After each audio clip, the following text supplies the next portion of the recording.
तो हमारी खास पेशकश है बजट को लेकर, आप ज़रूर देखिएगा, इसका फ़ायदा उठाइएगा। और जैसे कई बार आपके सामने कह चुके हैं कि ये पूरा हफ्ता बजट ओरिएंटेड चीज़ों के लिए है, भर भर के। हालांकि था तो पिछला हफ्ता भी, लेकिन किसी वजह से अगर आप इतनी जल्दी नहीं उतरना चाहते तो क्योंकि अब मुहर्रम की छुट्टी भी है इस हफ्ते में, तो आपके पास ट्रेडिंग सेशंस कम हो गए हैं, तो इसका बजट का भरपूर फ़ायदा उठाइएगा। ये हमने एक खास सीरीज़ आपके लिए तैयार की है जो कि आप 12:30 बजे देख पाएंगे। मैं और सृष्टि और अभिषेक मेरे साथ बने रहेंगे, हम तीनों आपके साथ, और अगले 2.5 घंटे मेहमानों को जोड़ लेंगे ताकि ना केवल ये बजट वाला थीम आपके लिए ठीक रहे, बल्कि ओवरऑल जो मार्केट का ट्रेंड बन रहा है ना, वो भी हम आपके सामने अच्छे से रख पाएँ।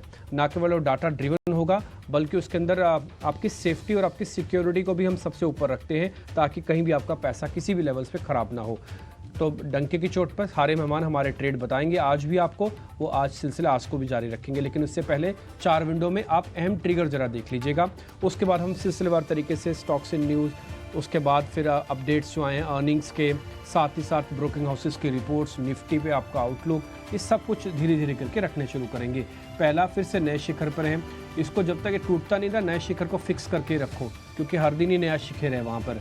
और दूसरा गिफ्ट निफ्टी, उसकी बदौलत आप नीचे नहीं आ रहा है एक्चुअली में।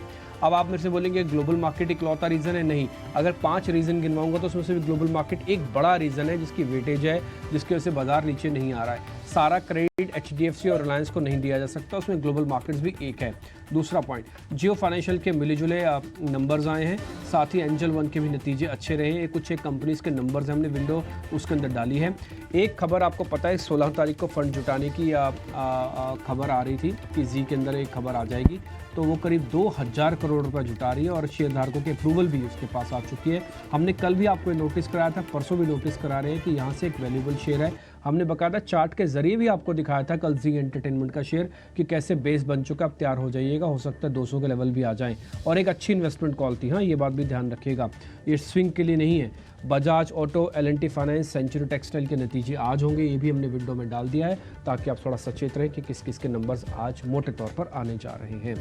तो ये 4 विंडो के अंदर हमने आपके सामने नंबर रखे। अब सृष्टि कार्यक्रम को बढ़ा रही हैं आगे। पहले हम ग्लोबल मार्केट्स जल्दी जल्दी चेक कर लेंगे, फिर हम आएंगे डोमेस्टिक मार्केट्स पे, और फिर खबरों वाले शेयर्स और मेहमान भी हमारे साथ जुड़ जाएंगे। सृष्टि जी हाँ, बिल्कुल। तो ग्लोबल मार्केट्स की बात करें तो वहाँ पे भी तेज़ी रुकने का नाम नहीं ले रही है। हम ना ही सिर्फ भारतीय बाजार बल्कि ग्लोबल बाजार भी पूरी तरीके से सपोर्ट कर रहे हैं इस ओवरऑल तेज़ी में। और अब ये जो तेज़ी है ना ही सिर्फ आप इक्विटी मार्केट्स में देख रहे हैं, बल्कि दूसरे अन्य एसेट क्लासेस जैसे कि गोल्ड और सिल्वर भी अब पार्टिसिपेट इसमें करते हुए दिख रहे हैं।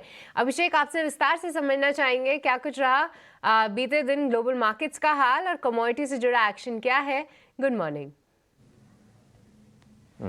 Shishti, good morning. देखिए, अमेरिकी बाजारों की बात करें तो 2 ट्रिगर वहां पर हैं। एक तो रिपब्लिकन्स की जीत की उम्मीद जताई जा रही है, अमेरिका के जो प्रेसिडेंशियल इलेक्शंस होंगे, राष्ट्रपति के जो चुनाव होंगे, यानी कि ट्रंप की पार्टी, उससे बाजार खुश है। और एक बड़ा ही इंटरेस्टिंग कहेंगे और अहम कमेंट आया है फेड के चेयरमैन जेरोम पावेल की तरफ से। उन्होंने कहा है कि दरें घटाने के लिए हम इन्फ्लेशन के 2% तक जाने का इंतजार नहीं करेंगे। ये शायद पहली बार है जब इस तरह का स्टेटमेंट आ रहा है, अदरवाइज पहले यही निकल के आता रहा है कि पहले 2% के आसपास इन्फ्लेशन आ जाए तब जाकर दरों में कटौती की उम्मीद करनी चाहिए। तो ये आप जरूर फोकस में रख के चलिए। उन्होंने कहा है कि हालांकि अगर महंगाई दर 2% के आसपास चली जाती है तो फेड का कॉन्फिडेंस जरूर बढ़ जाएगा। और उन्होंने ये कहा है कि हाल फिलहाल जो आंकड़े आए हैं उन्होंने फेड के कॉन्फिडेंस को बढ़ाया है और पॉलिसी में जो फैसले लिए जाते हैं उसका असर धीरे धीरे दिखता है। तो आप तैयार हो जाइए, फेड भी इंडिकेशंस दे रहा है और बाजार मान के भी चल रहा है कि दरों में कटौती होने वाली है। और इसके चलते हमने देखा कि कल फिर से डाउ ने अपना रिकॉर्ड हाई बनाया है। अब ये लगातार चलेगा, देखते हैं कि कैसा सिलसिला रहता है। लेकिन नतीजों का ट्रिगर भी अमेरिकी बाजारों में, वहां से भी सपोर्ट मिल रहा है। हमने देखा कि गोल्डमैन सैक्स के जो नतीजा है वो अनुमान से बेहतर आए और उसके बाद शेयर में 2.5% के आसपास की तेजी हमने देखी है। तो S&P 500 के रिकॉर्ड क्लोजिंग, डाउ जोन्स का रिकॉर्ड स्तर और बैंक और स्मॉल कैप जो स्टॉक से वहां से भी अच्छी तेजी हो रही है। आज जो नतीजे आएंगे अमेरिका में उसकी आपको बता दें कि bank of America, Morgan Stanley, United health और चार्ल्स शॉब के नतीजे आएंगे। तो यूएस मार्केट से जो संकेत हैं वो ठीक ठाक हैं, बढ़िया संकेत हैं, मतलब इसमें कोई दो राय नहीं है। 0.5% की तेजी रही, 40,200 के ऊपर की क्लोजिंग हमने डाउ जोन्स में देखी है। एशिया में थोड़ा सा मिला जुला कारोबार है। गिफ्ट निफ्टी हालांकि ऊपर है, आप देखिए 24,635 का स्तर आपको दिखेगा, लेकिन चीन और हांगकांग के बाजार आधे से 1.5% कमजोर हैं, लेकिन उनको आप भूल जाइए, उनके संकेतों पर बाजार हमारे रिएक्शन नहीं देने वाले हैं। आपके लिए इंपॉर्टेंट क्या है? आपके लिए इंपॉर्टेंट है यूएस फेड की तरफ से जो कमेंट आए हैं वो, और अमेरिकी बाजारों की चाल, और हमारे बाजारों का जो मोमेंटम है और यहां पर जो नतीजे आ रहे हैं। तो ओवरऑल ठीक ठाक हम कहेंगे संकेत ग्लोबल बाजारों से।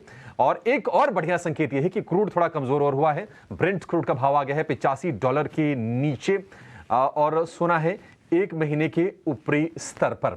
ओवरऑल ठीक ठाक बढ़िया संकेत है ग्लोबल मार्केट से। लेकिन चलिए फटाफट चलते हैं कि एफआईएस के और डीआईएस के संकेत कैसे हैं बाजारों के लिए, और आज आपको निफ्टी में और निफ्टी बैंक में क्या स्ट्रेटजी बनानी है। अगर आप लॉन्ग हैं तो, अगर आप शॉर्ट हैं तो, खरीदारी या बिकवाली दोनों तरफ की रणनीति बनाएंगे। लेकिन एफआईएस की बात कर लें, कल फिर से दूसरे दिन तगड़ी बाइंग आई है। आप देखिए 4,000 करोड़ रुपए की बाइंग 12 जुलाई को थी और 15 जुलाई को 2,685 करोड़ रुपए की। तो एफआईएस का मोमेंटम धीरे धीरे लौट रहा है। देखते हैं कितना सपोर्ट आगे करता है। हालांकि जो लॉन्ग होल्डिंग है 79% के आसपास है। डिप्टी बताइए, कोई बदलाव हुआ है क्या लॉन्ग होल्डिंग में, और जो ऑप्शंस के आंकड़े हैं एफआईएस की तरफ से और फ्यूचर्स के, वो क्या संकेत दे रहे हैं?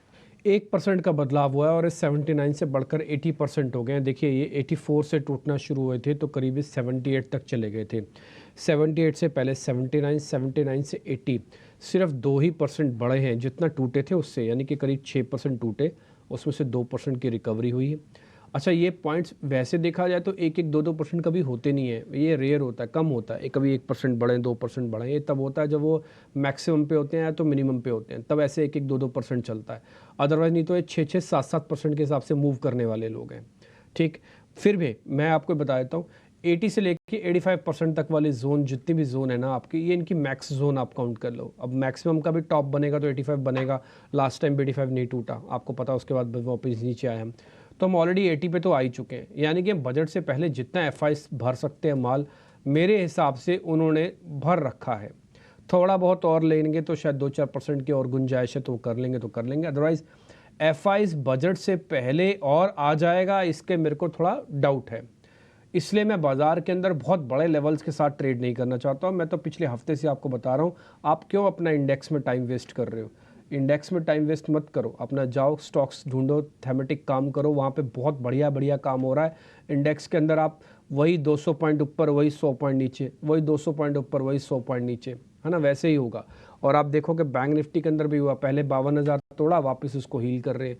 यानी कि जहाँ पे खड़े थे, जहाँ से एक्चुअली हमने 52,000 तोड़ा था, एक्चुअली कल बैंक निफ्टी वहीं जाके बंद हुआ है। तो कुल मिला के एफआईएस, डीआईएस और रिटेल के नंबर जो बजट से पहले जितने मैक्स गिर सकते थे और जितने मैक्स आ सकते थे, वो सारे के सारे मोटा मोटी आ गए हैं। तो मैं इसमें नंबर में, मेरे पास कोई एक्साइटमेंट वाला लेवल नहीं है। मेरे लिए अगर 2% एफआईएस और बढ़ भी गए, मान लो और बढ़ गए, 80 से 82 भी हो गए, तो मैं इतना ही करूँगा कि मैं एक नया हाई और नीचे चला दूंगा कि हमने ऑल टाइम हाई पे आ गए निफ्टी के। इससे ज़्यादा मेरे लिए वो ऐसा नहीं है कि वो तोड़फोड़ मचा देगा, 25,000 हो जाएगा जी एक ही दिन में, ऐसा अभी तो नहीं हो रहा। हाँ, हो सकता है, ऐसा नहीं है कि नहीं हो सकता, बट उसके लिए क्वांटिटी इफेक्ट चाहिए, फिर सेक्टर सपोर्ट चाहिए। कल आपने आईटी का थोड़ा बहुत देखा होगा तो आज तो आपको आइडिया लग गया होगा कि जो चीज़ चलती है थोड़ी रुकती भी है। तो कल आईटी ने धीरे धीरे करके वो इंडिकेशन भी दिया। तो कुल मिला के एफआईएस, डीआईएस और रिटेल के नंबर में मेरे लिए कुछ खास बड़ी एक्साइटमेंट एज सच नहीं है। मेरे लिए जब तक 650 क्लियर नहीं होगा तब तक तो मैं कुछ सोचूंगा नहीं ज़्यादा। बिल्कुल, आपने कल भी कहा था कि जो रेजिस्टेंस जोन है वो 24,600 से लेकर 24,650 का है, वहीं पर बाजार थोड़ा सा जाके फंसा भी। और हालांकि हमने क्लोजिंग ठीक ठाक देखी, 24,600 के आसपास की क्लोजिंग हुई। कुछ कुछ सेगमेंट कल भी बज कर रहे थे। अब जबकि यूएस भी रिकॉर्ड बना रहा है, भारतीय बाजार भी रिकॉर्ड बना रहे हैं, तो मोमेंटम को लेकर सवाल नहीं उठता है। लेकिन ये सवाल जरूर उठता है कि क्या 24,600 के आसपास नया ट्रेड किसी को करना है तो वो क्या करे, डिप का वेट करे या फिर इस मोमेंटम को राइड करें। और जिनके पास ऑलरेडी एग्जिस्टिंग पोजीशन है निफ्टी में तेजी वाली, उनकी रणनीति क्या होगी? दोनों का जवाब देता हूं। जिनके पास पुरानी पोजीशंस हैं उनके लिए तो बहुत अच्छा है। देखिए, वो पैसा कमा के भी आए हैं, उनका सिक्का भी चल रहा है, उनका एरिया भी स्ट्रांग है और उनका सेगमेंट भी काफ़ी स्ट्रांग है, क्योंकि बुल्स काफ़ी स्ट्रांग है। आप इसी से अंदाज़ा लगा लीजिए, 200 पॉइंट भी निफ्टी को तरसा के मिल रहे हैं कि अब 200 पॉइंट का डिप ले लिया और लाओ। और एक बात आपको और याद होगी, मैंने बोला है कि निफ्टी और बैंक निफ्टी एक स्प्रिंग की तरह हैं। आपको मैंने कल परसों भी नोटिस करवाया था, आप जितना लाओगे ना नीचे, उतना स्पीड से ऊपर मारेंगे। आपने बैंक निफ्टी को सिर्फ 150 पॉइंट नीचे गया था, निफ्टी ने 300 पॉइंट ऊपर खड़ा कर दिया अपने आप को, जस्ट डबल खड़ा कर दिया। तो अभी क्या है ना, जब तक आप 24,000 के नीचे नहीं आओगे ना, मैं बता रहा हूँ ना, बियर्स इतनी बुरी तरह से डरे हुए हैं और पिटे हुए हैं कि उनका कॉन्फिडेंस ही नहीं आ रहा है। उनको ये लग ही नहीं रहा कि हम भी कुछ हैं। उनको तब लगेगा जब बाजार एक सिग्निफिकेंट लेवल के साथ नीचे आएगा। नहीं, जब तक वो नहीं आता, बोले ये वो नीचे क्यों नहीं आ रहा है, तो महंगा है। भाई महंगा कुछ नहीं, अगर महंगा होता तो 23,000 से ही महंगा है। अगर मैं उस महंगे की डेफिनेशन पे आ जाऊँ ना, तो 23,000 से ही महंगा है। आप 24,500 पे खड़े हो, 1500 पॉइंट निफ्टी के महंगे के तौर पर भी निकल गए हैं। तो ऐसा मत बोलिए कि महंगा सस्ता, और महंगा सस्ता कुछ नहीं होता। मार्केट का डाटा और फ्लो है जो आपको बता रहा है। सस्ता महंगा एक रेशो से चेक हो जाता है, वो रेशो भी मार्केट के फेवर में नहीं है कि महंगा बोलूँ उसको मैं। तो इसलिए जिनके पास है वो तो अपना ट्रेलिंग स्टॉप लॉस लगाए। अच्छा, क्या पैसे बहुत ज़्यादा बन जाएंगे? नहीं, उसका जवाब नहीं है। पैसे बहुत ज़्यादा तो नहीं बनेंगे, बट हाँ, पैसे और भी बन सकते हैं। तो आपकी अपनी मर्जी है कि आपको थोड़े बहुत और पैसे चाहिए। अच्छा सर, एक पैसे कितने बनेंगे ज़रा ये भी बता दो। ये भी मैं बता देता हूँ आपको। 650 तक का एक लेवल है, उसके बाद चले तो मैक्स टू मैक्स हम 24,800 तक और आ सकते हैं। तो आप कैलकुलेशन कर लो, 250 से 300 पॉइंट आपके पास है। अच्छा सर, फिर स्टॉप लॉस क्या बनेगा? रेशो के हिसाब से देखो, पहला stop loss trailing stop loss बनेगा 24,400 का। जो आया हुआ पैसा क्यों खोना चाहते हो आप? तो 24,400 का स्टॉप लॉस लगाओ। थोड़ा नीचे चला गया तो फिर आप 24,200 का स्टॉप लॉस लगाओ। बोले सर हम बहुत ब्रेव हैं, हमारे को कोई दिक्कत नहीं, हम 24,000 तक रख लेंगे। सर आप चिंता मत करो, तो फिर आप 24,000 ही रखो। फिर आप सीरीज़ का स्टॉप लॉस लगाओ 24,000 का। बजट के बाद भी ट्रेडिंग सेशन लगेगा, क्योंकि बजट है मंगलवार का, और उसके बाद बुध और बृहस्पति 2 दिन आपके पास ट्रेड करने के लिए होंगे। सीरीज़ बाद में जाके एक्सपायर होने जा रही है। तो मैंने नए वालों के लिए, पुराने वालों के लिए बता दिया, 24,400 ट्रेलिंग है, 650 तक कमाएंगे। हो सकता है 800 तक भी ड्रैग मार के ले आएँ, जिसकी प्रोबेबिलिटी मेरे को थोड़ा कम लगती है। मेरे को 650 तक ही लगता है बस, मोटा मोटी। और उसके बाद अब आते हैं पुराने वाले, जो नए वाले अंदर आना चाहते हैं उनको तो डिप की वेट करनी चाहिए। डिप मैं 3 हिस्सों में बता देता हूँ। पहले 24,400 का, फिर 24,200 का, फिर 24,000 का। जैसे से 24,400 आए तो 10% लगाना, 24,200 आए 20% लगाना, 24,000 आए 50% लगाना, ऐसे करके लगाना। यानी कि जैसे जैसे गिरोगे वैसे वैसे रेशो बढ़ाना। कुल मिला के नए वालों को तो वेट करनी पड़ेगी, इसके अलावा और कोई चारा नहीं है। नहीं तो रिस्क रिवॉर्ड खराब है। 150 पॉइंट ऊपर आएंगे, 150 पॉइंट नीचे से चले जाएंगे। तो ये मैंने मोटा मोटी निफ्टी का। और रही बात अगला क्वेश्चन शॉर्ट करने का, उसका जवाब ना है। हम पिछले 45-48 दिन से आपको ना बोल रहे हैं, आज फिर से ना बोलेंगे। शॉर्ट मत करो, शॉर्ट करने का समय नहीं है अभी। शॉर्ट करेंगे जब हम 24,000 के नीचे जाएंगे, या तो एक्सट्रीम बुलिश हो जाने दो, फिर देखते हैं फिर क्या होता है। देखिए एक सवाल लेकिन मैं जरूर पूछना चाहूंगा आपसे। शॉर्ट नहीं करना, ठीक है, चलिए मान लिया, लेकिन देखिए 2-3 सिलेंडर्स हैं बाजार के जहां पर आप, एक तो आईटी वाला खेमा है, थोड़ी प्रॉफिट टेकिंग आ गई। बैंक जिस रफ्तार से चल रहे थे वो थोड़ी सी रफ्तार कम हुई है, सरकारी बैंकों से थोड़ा सा सपोर्ट मिल रहा है। और तीसरा है जहां पर अभी भी रौनक है, एफएमसीजी वाला और फार्मा वाला खेमा। क्या ये तीनों जब थक जाएं तो मानना चाहिए कि बाजार अब थोड़ा सा करेक्शन के लिए तैयार होगा? आप ऐसे ना समझें कि थक जाए, आप ऐसे समझिए कि कोई नया सेक्टर आने को मना कर दे कि भाई मैं बचाने के लिए नहीं आऊँगा। अब जैसे कहा कि रिलायंस और एचडीएफसी यहाँ तक लेके आया, उसके बाद कौन पैटर्न पकड़ेगा? आईटी ने कहा हम पकड़ेंगे, हम लेके चलेंगे आपको। आईटी आपको लेके आ गया। आप पिछले 2 दिन से सभी लोग आईटी के बारे में ही चर्चा कर रहे हैं, आईटी के रिजल्ट्स के बारे में चर्चा कर रहे हैं। ऐसे तभी होगा जब कोई नया सेक्टर और वेटेज वाला सेक्टर आगे आने के लिए मना कर दे। आपको कैसे पता लगा कि मना हो गया है? एग्जाम्पल बताता हूँ। मान लो जिस दिन बैंक निफ्टी भी टूटे उस दिन आईटी का इंडेक्स भी टूट जाए, तो समझ लेना मना हो रहा है। अब कोई नया नहीं आ रहा, उसके अंदर एक ऑटो की और छोटी मोटी पार्टिसिपेशन है, फिर आप ऑटो को भी चेक कर लेना। भले जो ऑटो भी नहीं आ रहा है तो फिर ठीक है, फिर समझ लेना कि कोई सेक्टर लीडरशिप लेने के लिए नहीं आ रहा है। ठीक। और एक और चीज़, मैं आपको हर रोज़ ना 5 शेयर दिखाता हूँ। उन 5 शेयरों में किसी भी दिन 2% तक की बढ़त आएगी, समझ लेना लीडरशिप क्राइसिस नहीं है। अगर वो 2% या 1.5% से नीचे है, समझ लेना लीडरशिप क्राइसिस भी है। तो 5 शेयर और सेक्टर का आगे आना, बस यही चीज़ आपको चेक करनी है। इससे ज़्यादा आप दिमाग मत लगाइए, इससे ज़्यादा कोई बहुत ज़्यादा चीज़ें समझने की ज़रूरत नहीं है। बाज़ार अपने तरीके से चल रहा, अपने तरीके से भी चलेगा। तो ये बात रही निफ्टी की, और किस तरीके से सेक्टर चर्निंग फिलहाल होती हुई दिख रही है। कब आपको ये संकेत लेने हैं कि कब मौके मिलेंगे शॉर्ट करने के, पर फिलहाल तो मौके नहीं है शॉर्ट की साइड पर। डिम्पी, निफ्टी बैंक की क्या कुछ रणनीति आज होनी चाहिए? लॉन्ग्स वाले क्या करें? क्योंकि कल हमने देखा कि सेकेंड हाफ में जो जोश था वो निफ्टी बैंक में भी आते हुए दिखा। देखिए निफ्टी बैंक में भी जोश आएगा, उसका बहुत देर तक आप डाइवर्जेंस के पीछे नहीं रख सकते। अब आप देखो, कल सरकारी बैंक चल रहे थे जबकि निजी बैंक नहीं चल रहे थे। कल अगर आप वैसे भी चेक करना चाहें तो एचडीएफसी और रिलायंस के अंदर पार्टिसिपेशन नहीं था। आप ये सोच के देखिए, उसके बावजूद भी बाजार ऑलमोस्ट डेज हाई पे जाके बंद हो रहा है। और बैंक निफ्टी भी ऐसा ही हो रहा है। हाँ, आप ऐसे इसको ना इग्नोर कीजिए। दूसरा पॉइंट ये है कि बैंक निफ्टी के अंदर ना अभी आपको थोड़ा सा रुकना और पड़ सकता है। मैं बताता हूँ ऐसा क्यों वजह है। एक तो इसकी वेटेज ना 4-5 बैंकों के पास है। कल सरकारी बैंक बहुत बढ़िया चल रहे थे, लेकिन पॉइंट्स में बहुत मेजर गेन नहीं कर रहा था। एग्जाम्पल के लिए मैं जितना SBI चला है ना, उतना ही मैं अगर HDFC चला देता तो ज़्यादा चल जाता बैंक निफ्टी। फिर आपके लेवल्स का ब्रेकआउट भी हो जाता है, टेक्निकल्स वाले कहते हैं ब्रेकआउट भी हो गया, है ना। तो वो एक अलग गेम है, वो अलग वेटेज की प्रॉब्लम है, उसमें मैं और आप कुछ नहीं कर सकते, उसको सिर्फ नोटिस कर सकते हैं बस, इसके अलावा कुछ नहीं होगा। दूसरा पॉइंट, अगर आपके पास है, देखो 52,000 के नीचे आके मार्केट ने प्रूव भी किया था कि मैं एक डिप दे रहा हूँ। उसने अपने डिप वाला जो लेवल्स है ना वो पूरे कर दिए थे। अब उसका पुल बैक का स्टेज है। पुल बैक की भी एक मर्यादा है, ऐसा नहीं कि पुल बैक ही चलता रहेगा सारी ज़िंदगी। तो पुल बैक की भी मर्यादा है, यहाँ पे भी आके हम रुकेंगे। कल तो लॉन्ग पोजीशंस बनी है। मेरा ऐसा मानना है कि अगर ड्रैगिंग हुई तो 52,800 53,000 मैक्स जाएगा। आपको कौन लेके जा सकता है बैंक निफ्टी के ऊपर, वो तो एफआईज हैं। एफआईज ऑलरेडी 80% पे खड़े हैं, तो इसलिए मेरे को ऐसा लगता नहीं कि बहुत तेज़ी से मार्केट के अंदर स्पार्क होगा। हाँ, धीरे धीरे खिसकते खिसकते आप हो सकता है 52,800 तक आ जाएं, ये आपके लिए लेवल्स हो सकते हैं। लेकिन यहाँ पर भी प्रॉफिट बुकिंग करना समझदारी है।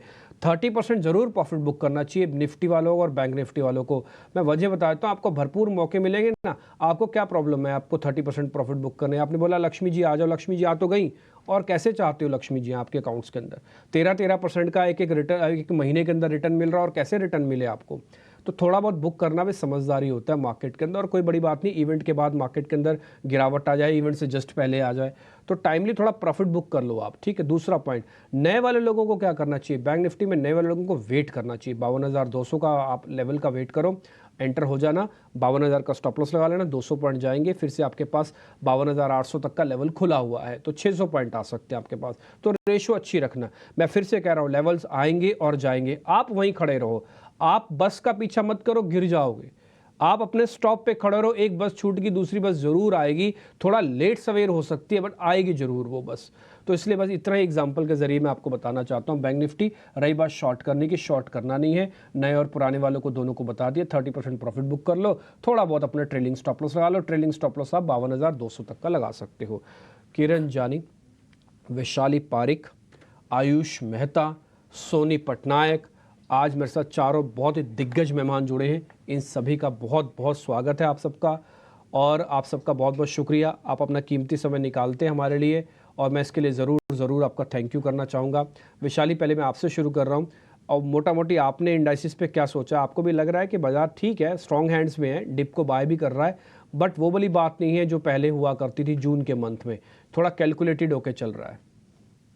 वेरी गुड मॉर्निंग आप सभी लोग को। एंड यस, आपने सही फरमाया कि एक्चुअली हम कई दिनों से देख रहे हैं दैट इंट्राडे में निफ्टी 24,600 को क्रॉस जरूर करता है बट क्लोज उसके ऊपर नहीं आता है। So for this week also हमारी सपोर्ट रेंज है 24,200, और only unless and until we see a closing about 24,600 एक फर्दर अपसाइड टारगेट एक्सपेक्ट कर सकते हैं। Till then I think stock specific, sector specific move ज्यादा आ रहा है, और बैंक निफ्टी भी जो ज्यादा कंट्रीब्यूटर है वो भी प्रिसाइजली रेंज में ही रहा है। 50,000 का सपोर्ट, 52,000 का सपोर्ट और 53,000 का टारगेट रेजिस्टेंस, तो वही ऑसिलेट कर रहा है। तो इंडेक्स में ज्यादा कुछ नहीं कहा जा सकता है, बट यस, स्टॉक्स और सेक्टर्स जरूर पार्टिसिपेट कर रहे हैं। तो इंडेक्स पे फिलहाल इंडेक्स से नज़रिया हटा के स्टॉक्स और सेक्टर्स पे आप फोकस करिए। तो चलिए आइए शुरू करते हैं समझना कि हमारे एक्सपर्ट्स के रेडार पे कौन से स्टॉक्स और कौन से सेक्टर्स हैं। And Kiran, good morning. सबसे पहले आपसे शुरुआत करना चाहेंगे, बताइए आज की आपकी कॉल्स कहाँ पे हैं? Very good morning everyone. तो जिस तरह से ओवरऑल सेटअप हम देख रहे हैं, कहीं ना कहीं स्टॉक स्पेसिफिक जो बुलिशनेस है या तो तेजी है वो कंटिन्यू रह सकती है। तो दो हमारे पिक है। पहला जो है वो इंश्योरेंस सेक्टर से है। हमने देखा है कि एसबीआई लाइफ हो, एचडीएफसी लाइफ हो, वहाँ पे एक अच्छी खासी मूवमेंट हमें देखने को मिल गए। तो लाइफ इंश्योरेंस, एलआईसी की मैं बात कर रहा हूँ, वहाँ पे अगर आप एलआईसी इंश्योरेंस का चार्ट देखोगे तो कहीं ना कहीं डेली चार्ट पे एक हॉरिजॉन्टल फ्लैट ब्रेकआउट देखने को मिल रहा है। स्टॉक अपनी सभी इंपॉर्टेंट मूविंग एवरेजेस के ऊपर है, और मोमेंटम इंडिकेटर के ऊपर भी हम देख रहे हैं कि एक रीटेस्टिंग के बाद का फ्रेश अपमूव एक्सपेक्टेड है। तो क्लोजिंग जो है वो एलआईसी की वो कहीं ना कहीं 1060 के आसपास है। हम लॉन्ग करके जाएंगे, 1090 तक का हमारा टारगेट रहेगा। 1064 एज अ स्टॉप लॉस हम मेंटेन करेंगे। दूसरा जो स्टॉक है वो दालमिया भारत है। दालमिया भारत में भी आप देखोगे तो काफी लंबे समय से स्टॉक एक फॉलिंग चैनल के अंदर ट्रेड कर रहा था। मई महीने से एक फ्लैट हॉरिजॉन्टल रेजिस्टेंस के आसपास ट्रेड कर रहा था। अपनी सभी इंपॉर्टेंट मूविंग एवरेज में 100 डेज, 50 एंड 20 के ऊपर ट्रेड कर रहा है। 2 दिन पहले वॉल्यूम के साथ ब्रेकआउट दिया था, कल उसका रीटेस्टिंग भी किया है। कहीं न कहीं लग रहा है कि डालमिया भारत भी यहाँ से एक अच्छा खासा मूव दे सकता है। तो 1920 के आसपास की क्लोजिंग थी, 1960 का हमारा टारगेट रहेगा, 1900 का स्टॉप लॉस रहेगा। तो Dalmia Bharat and LIC insurance दोनों हमारी तरफ से बाय कॉल रहेगी। में है भी डालमिया भारत चुना है किरण जी ने, और एलआईसी भी हम देखने की 1000 रुपए के आसपास स्ट्रेंथ दिखा रहा है। पिछले दिनों में देखा था कि इंश्योरेंस शेयर भी चल रहे थे और कहीं ना कहीं बजट को लेकर भी उम्मीदें हैं, तो ये भी एक बजट रिलेटेड ही खेमा है एलआईसी भी। और आप सीमेंट को भी उसी में रखिए, इंफ्रा पर अगर सरकार अगर खर्च बढ़ाती है तो निश्चित तौर पर सीमेंट के लिए भी पॉजिटिव होगा वो। तो ये 2 शेयर आपके लिए ट्रेड के लिहाज से किरण जी की तरफ से। सोनी, आप बताइए आपके शेयर कौन से हैं? Morning everyone. मेरा पहला पिक यहाँ पे रहेगा एक्साइड में। सो एक्साइड मुझे लगता है यहाँ पे कंसोलिडेट कर रहा है। कुछ टाइम पहले हमने देखा था कि एक अच्छा 610 के लेवल को क्रॉस किया था एक्साइड, वहां से प्रॉफिट बुकिंग आपको नजर आई थी। प्रॉफिट बुकिंग के बाद वो टुवर्ड्स 540 550 रेंज को टेस्ट करके यहाँ पे एक बार कंसोलिडेट कर रहा है। सो स्ट्रेंथ कलेक्ट कर रहा है यहाँ पे मैं प्रीएम्प्ट कर रही हूँ कि ब्रेकआउट आएगा, करंट सस्टेन करेगा। सो करंट लेवल पे आप अक्यूमुलेट कर सकते हैं। सपोर्ट काफी अच्छा है 550 का। सो यहाँ पे आप सपोर्ट करंट लेवल पे बाय कीजिए, सपोर्ट 550, स्टॉप लॉस वहीं पे आप प्लेस कर सकते हैं। पहला टारगेट इसका रहेगा 580, उसके ऊपर वो जो ब्रेकआउट देगा वो अगेन टुवर्ड 600 620 लेवल तक आपको दिखाई दे सकता है। सो यहाँ पे मैं प्रीएम्प्ट कर रही हूँ कि ब्रेकआउट आएगा। सो ये है पहला पिक। दूसरा पिक रहेगा एलआईसी हाउसिंग फाइनेंस में। एलआईसी हाउसिंग फाइनेंस में हमने देखा है कि वो भी सिमिलर फॉर्म ऑफ एक चार्ट पैटर्न में बनाया है, जहां पे उसने एक ब्रेकआउट दिया था टुवर्ड्स 820 और लेवल्स, वहां से प्रॉफिट बुक करके थोड़ा सा 760 750 रेंज को एक बार आया था। यहाँ पे सिमिलर स्ट्रेंथ कलेक्ट कर रहा है, रेस्ट कर रहा है, स्ट्रेंथ कलेक्ट करके वो दोबारा 800 के ऊपर कल ब्रेकआउट दिया है, ऑप्शन चेन ब्रेकआउट आ गया है to above 800। So current level पे आप बाय कर सकते हैं। स्टॉप लॉस यहाँ पे अच्छे से लगा है 760, और एक फ्रेश टारगेट, फ्रेश ब्रेकआउट जो इसका आएगा अगेन अबव 825 लेवल्स के ऊपर, उसके ऊपर वो काफी स्ट्रॉन्ग रैली टुवर्ड्स 850 860 दिखाई दे सकता है। सो यहाँ पे आप स्टॉप लॉस 760, टारगेट 860 लगाए।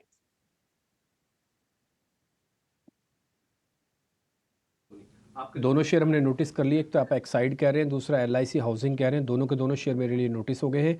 किरण ने भी ऑलरेडी एलआईसी बोला, बट इनका एलआईसी दूसरे वाला एलआईसी है। एक एलआईसीआई है इंश्योरेंस वाला और एक है हाउसिंग वाला, तो दोनों एलआईसी की कंपनीज आ गई। एक्साइड और डालमिया भारत आपने और नोटिस किया होगा। सोनी ने एक्साइड को भी नोटिस करवाया। आयुष मेहता भी इस बीच हमारे साथ जुड़ चुके हैं। आयुष भाई बहुत बहुत शुक्रिया, थैंक यू वेरी मच समय देने के लिए। जरा बताइए सर, आपकी आज की ट्रेडिंग कॉल्स क्या हैं? Good morning. Good morning to all the viewers and the panellist. मेरे यहाँ से 2 बाय कॉल है। फर्स्ट बाय कॉल है मेरा एम्बर पे। अगर हम एम्बर की बात करें तो एक अप एंड हैंडल फॉर्मेशन बन रहा है इसके वीकली और मंथली चार्ट पे, एंड वीकली चार्ट पे ऑलरेडी ब्रेकआउट आ चुका है, एंड ये फॉर्मेशन काफी बड़ा ह्यूज है, तो मुझे लगता है इसका ब्रेकआउट भी काफी अच्छा आएगा। प्लस एक मंथली चार्ट पे भी सेम फॉर्मेशन है, उसका on the verge of breakout है। ब्लैक पैटर्न का फॉर्मेशन इसकी डेली चार्ट पर, उसका भी कल के सेशन में ब्रेकआउट आ चुका है। तो मुझे लगता है एम्बर को यहाँ से बाय किया जा सकता है फॉर टारगेट ऑफ 4950। यहाँ पे जो आपको स्टॉप लॉस मेंटेन करना है 4580 रुपीज करेगा। सेकंड स्टॉक है, इसमें मेरा थोड़ा एक हफ्ते तक का व्यू रहेगा। इसमें एमएमटीसी का स्टॉक है। अगर एमएमटीसी की बात करें तो एक इनवर्स हेड एंड शोल्डर का फॉर्मेशन है इसके मंथली चार्ट और क्वार्टरली चार्ट पे। इसका ऑलरेडी नेकलाइन ब्रेकआउट ऑलरेडी आ चुका है, प्लस एक राउंडिंग बॉटम फॉर्मेशन बनाया अपने वीकली चार्ट पे, plus higher top higher bottom formation and सारे इंपॉर्टेंट मूविंग एवरेजेस के ऊपर है। मुझे लगता है एमएमटीसी को यहाँ से बाय किया जा सकता है फॉर टारगेट ऑफ 120। यहाँ पे जो आपको स्टॉप लॉस मेंटेन करना है वो 83 रुपीज करेगा। ठीक है, आपका एमएमटीसी काफ़ी इंटरेस्टिंग शेयर है। और सर 2-4 दिन पहले मैं भी इस शेयर को देख रहा था, मैंने बाकायदा दर्शकों के सामने रखी भी थी जब चाइना का एक्सपोर्ट डाटा आया था। आज से 2-3 दिन पुरानी बात बता रहा हूँ। और दूसरा पॉइंट है गोल्ड और सिल्वर के ट्रेडिंग को लेकर, क्योंकि जब भी प्राइजेस हाई होंगे ना तो थोड़ा बहुत ऊपर नीचे होते हैं सारे के सारे शेयर। ये गवर्नमेंट की सरकारी कंपनी है। और आप मेरे अगर चार्ट देखेंगे ना सर, हमने इसकी वीकली चार्ट ड्रॉ करके बताया था कि बड़े ब्रेकआउट के लिए तैयारी हो रही है। ये प्रीवियस का रेजिस्टेंस है और स्ट्रॉन्ग कंटेंडर है, इस बार बड़ा ब्रेकआउट कर सकता है। शायद आपने ये भी नोटिस किया ही होगा सर। तो आयुष भाई, आपका शेयर एमएमटीसी मेरे को काफ़ी पसंद आया, और साथ ही एम्बर एंटरप्राइजेस भी आपका काफ़ी इंटरेस्टिंग स्टॉक है। तो आयुष ने भी 2 शेयर दे दिए। अब वैशाली के पास आते हैं, जरा नोटिस कीजिएगा 2 शेयर वैशाली के भी। वैशाली, आपकी तरफ से 2 शेयर।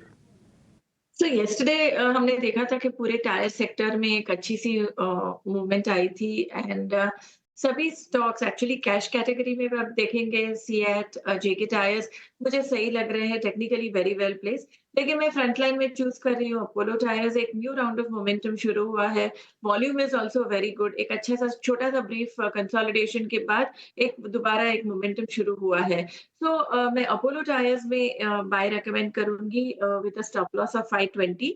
555 को एक बार क्रॉस करता है तो एक ब्रेकआउट लेवल बनता है और इसमें 560, 570 के टारगेट्स दिख सकते हैं। नेक्स्ट स्टॉक रहेगा, जैसे कि हमने देखा कल पीएसयू बैंक्स में एक अच्छी सी स्ट्रेंथ दिखी थी। तो एसबीआई काफी समय से आउट परफॉर्मर है, तो एसबीआई में भी एक रीगेन स्ट्रेंथ दिख रही है। 860 के सपोर्ट के साथ मैं बाय रेकमेंड करूंगी 910 के टारगेट के लिए।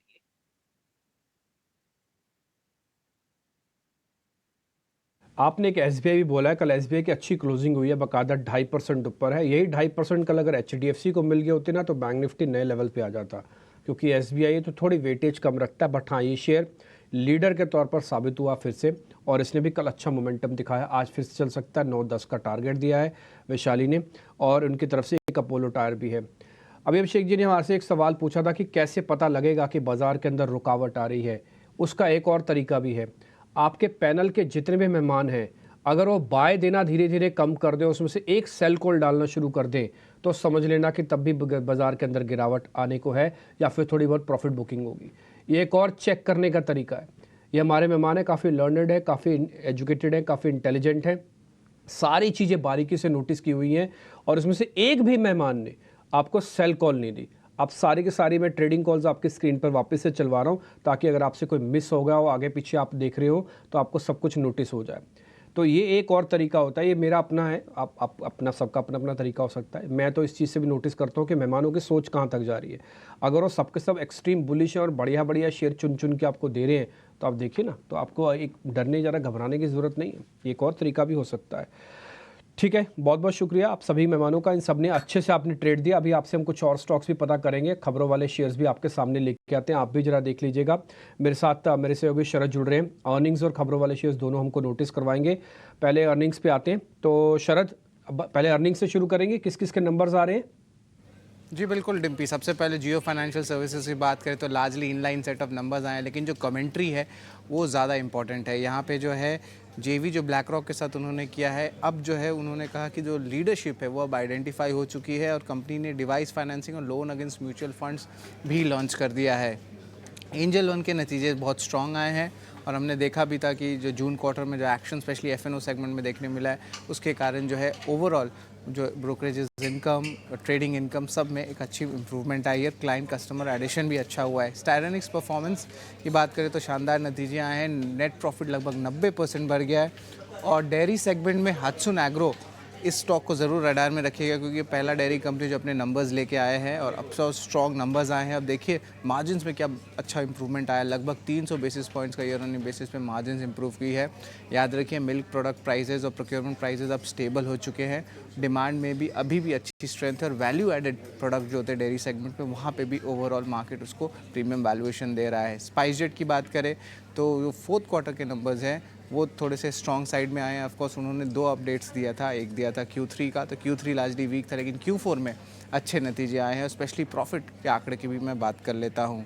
खबरों वाले शेयर्स की अगर बात करें तो वेदांता फोकस में रहेगा। इस पे अगर हम बात करें तो उन्होंने लगभग 6,700 करोड़ रुपए का QIP खुल चुका है। इंडिकेटिव ऑफर फ्लो प्राइस लगभग 5% डिस्काउंट पे है, और ये फंड्स जो लेंगे वो डेट रीपेमेंट के लिए लेने वाले हैं। जी के लिए भी शेयर होल्डर्स ने अप्रूव कर दिए 2,000 करोड़ रुपए के फंड रेज। अब ये इशू ऑफ सिक्योरिटी जो हो सकता है या इक्विटी के ज़रिए हो सकता है, तो जी को भी जो है आप अपने रडार में रखिएगा। और आज जो है इंपॉर्टेंट बोर्ड मीट भी है फंड रेज के लिए। टेलीकॉम कंपनीज़ भी फोकस में रहने वाले हैं। अब अगर हम यहाँ पे बात करें तो यहाँ पे सुप्रीम कोर्ट जो है अर्जेंटली सुन सकती है जो क्यूरेटिव पिटिशन आने वाली है पुराने कोर्ट ऑर्डर के अगेंस्ट AGR ड्यूज़ के ऊपर। वोडाफोन आइडिया खास करके फोकस में रहेगा, क्योंकि वो भी एक्सपेक्ट करे कि डेट फंडिंग उनको बढ़ सकता है यहाँ पे, ताकि ये अपने ड्यूज़ को पे कर सकें। हमारा जो चौथा स्टॉक खबरों वाले शेयर्स पे रहेगा वो रहेगा लुपिन। यहाँ पे उन्होंने अपनी यूएस की वुमेन्स हेल्थ स्पेशलिटी बिजनेस की बिकवाली कर दी है एवं बायोफाइन साइंस को 702 करोड़ में जो है टोटल सेल आउट आई है। एनालिस्ट का मानना है ये पॉजिटिव रहेगा स्टॉक के लिए। वही HUL की बात करें तो उन्होंने अपने वाटर प्यूरिफिकेशन बिजनेस को जो है AO स्मिथ को बेच दिया, एंटरप्राइज वैल्यू 600 करोड़ रुपए के लिए। ये डील 2 टाइम्स EV सेल्स पे हुई FY24 के आंकड़े में, और मैनेजमेंट ने कहा है कि ये कोर बिजनेस तो था ही नहीं, तो इनलाइन रहेगा इनके कोर बिजनेस के कैटेगरीज पे फोकस करने के लिए। ब्रोकरेजेस ने भी कहा कि ये सेल मार्जिनली पॉजिटिव है और इसको बाई मेंटेन करके रखा है रेटिंग पे। सेंचुरी टेक्सटाइल्स की बात करें तो उनकी जो रियल एस्टेट आर्म है, दिल्ली NCR रीजन में 5 एकड़ का ज़मीन उन्होंने लिया है, जिसका टोटल रेवेन्यू पोटेंशियल 1400 करोड़ से ज़्यादा का है। तो स्टॉक में आज तेज़ी देखने मिल सकती है, तो सेंचुरी टेक्सटाइल्स को भी अपने रडार में रखिएगा। NLC India GMDC successful bidders रहे हैं कोल मिनिस्ट्री के 3 कोल माइन एलोकेशंस के लिए, और इन 3 कोल माइंस के एलोकेशंस का जो ऑक्शन है लगभग 3000 करोड़ रुपए का आया है। तो NLC इंडिया और GMDC पे नज़र रहेगी। एक स्मॉल कैप कंपनी मैं आपको बताता हूँ, तनेजा एरोस्पेस और एक ताल एंटरप्राइज करके। अब इन स्टॉक्स के नाम मैं इसलिए ले रहा हूँ क्योंकि ये एकमात्र कंपनी है भारत में जो MRO, जो एयरपोर्ट में मेंटेनेंस में जो काम आते हैं, उस कंपनी से डील करता है, क्योंकि गवर्नमेंट ने अनाउंस किया है 5% integrated goods and service tax आपके एयरक्राफ्ट पार्ट को लेकर। अब ये रैशनलाइजेशन GST का होगा, तो जो MRO इंडस्ट्री है जो अभी इंडिया के लिए छोटा है, यहाँ पे इन्वेस्टमेंट 1000 करोड़ का आ सकता है अगले 3 से लेकर 4 साल में। तो इस अनाउंसमेंट्स के बेनिफिशियरी होते हैं तनेजा एरोस्पेस। तो इस स्टॉक को मैंने आपको जो है नोट करा दिया। और आखिर में यूनिकेम लैब्स के बारे में बात करेंगे, जहाँ पे नेगेटिव न्यूज़ फ्लो आ रही है। 5 ऑब्जर्वेशंस आए हैं US FDA द्वारा उनके गोवा के फॉर्मुलेशंस प्लांट में। तो ये पूरी जो है खबर है, और न्यूज़ वाले शेयर्स हैं और जो अर्निंग्स का इम्पैक्ट वाले शेयर्स हैं जो मैं आपके सामने लाया हूँ। शरद, लिस्ट काफ़ी लंबी है, ढेर सारे काउंटर्स नतीजों के दम पे, साथ ही अपडेट्स के दम पे, खबरों के दम पे फोकस में रहेंगे ज़रूर। पर अब जान लेते हैं कि ब्रोकरेजेस के रडार पे कौन से स्टॉक्स हैं, कहाँ पे दिख सकता है आज एक्शन, और ये पूरी लिस्ट लेकर गौरव हमारे साथ जुड़ चुके हैं। गौरव, बताइए। जी हाँ, तो आज सबसे पहले शुरुआत करते हैं भारतीय हेक्साकॉम के साथ, क्योंकि JP मॉर्गन ने यहाँ पे बाय रेटिंग के साथ इनिशिएट किया है और टारगेट प्राइस दिया है 1280 रुपीज़ का। उनका मानना यह है कि अगर हम इंडियन मार्केट्स की बात करें तो काफ़ी अच्छा मार्केट है भारतीय हेक्साकॉम के लिए, और इसी के चलते हुए कहीं पे अगर टैरिफ रिपेयर की बात करें तो उसकी वजह से कहीं पे 20% का CAGR ग्रोथ जो है हमें इस कंपनी में देखने को मिल सकता है। आगे जाके उनका मानना यह भी है कि कहीं पर अगर ARPU की बात करें तो वो पीयर्स से भी ज़्यादा स्ट्रॉन्ग है, और एक ग्रोथ का एक टेलविंड भी है कंपनी में जो कि आगे जाके उसको हेल्प करेगा। और इसी के साथ साथ उनका मानना यह है कि कहीं पे बेस्ट इंडियन टेलीकॉम रिपेयर जो है वो इस कंपनी में हमें देखने को मिल सकता है, और इसीलिए उनका एक बुलिश व्यू यहाँ पे बनते हुए हमें देखने को मिल रहा है।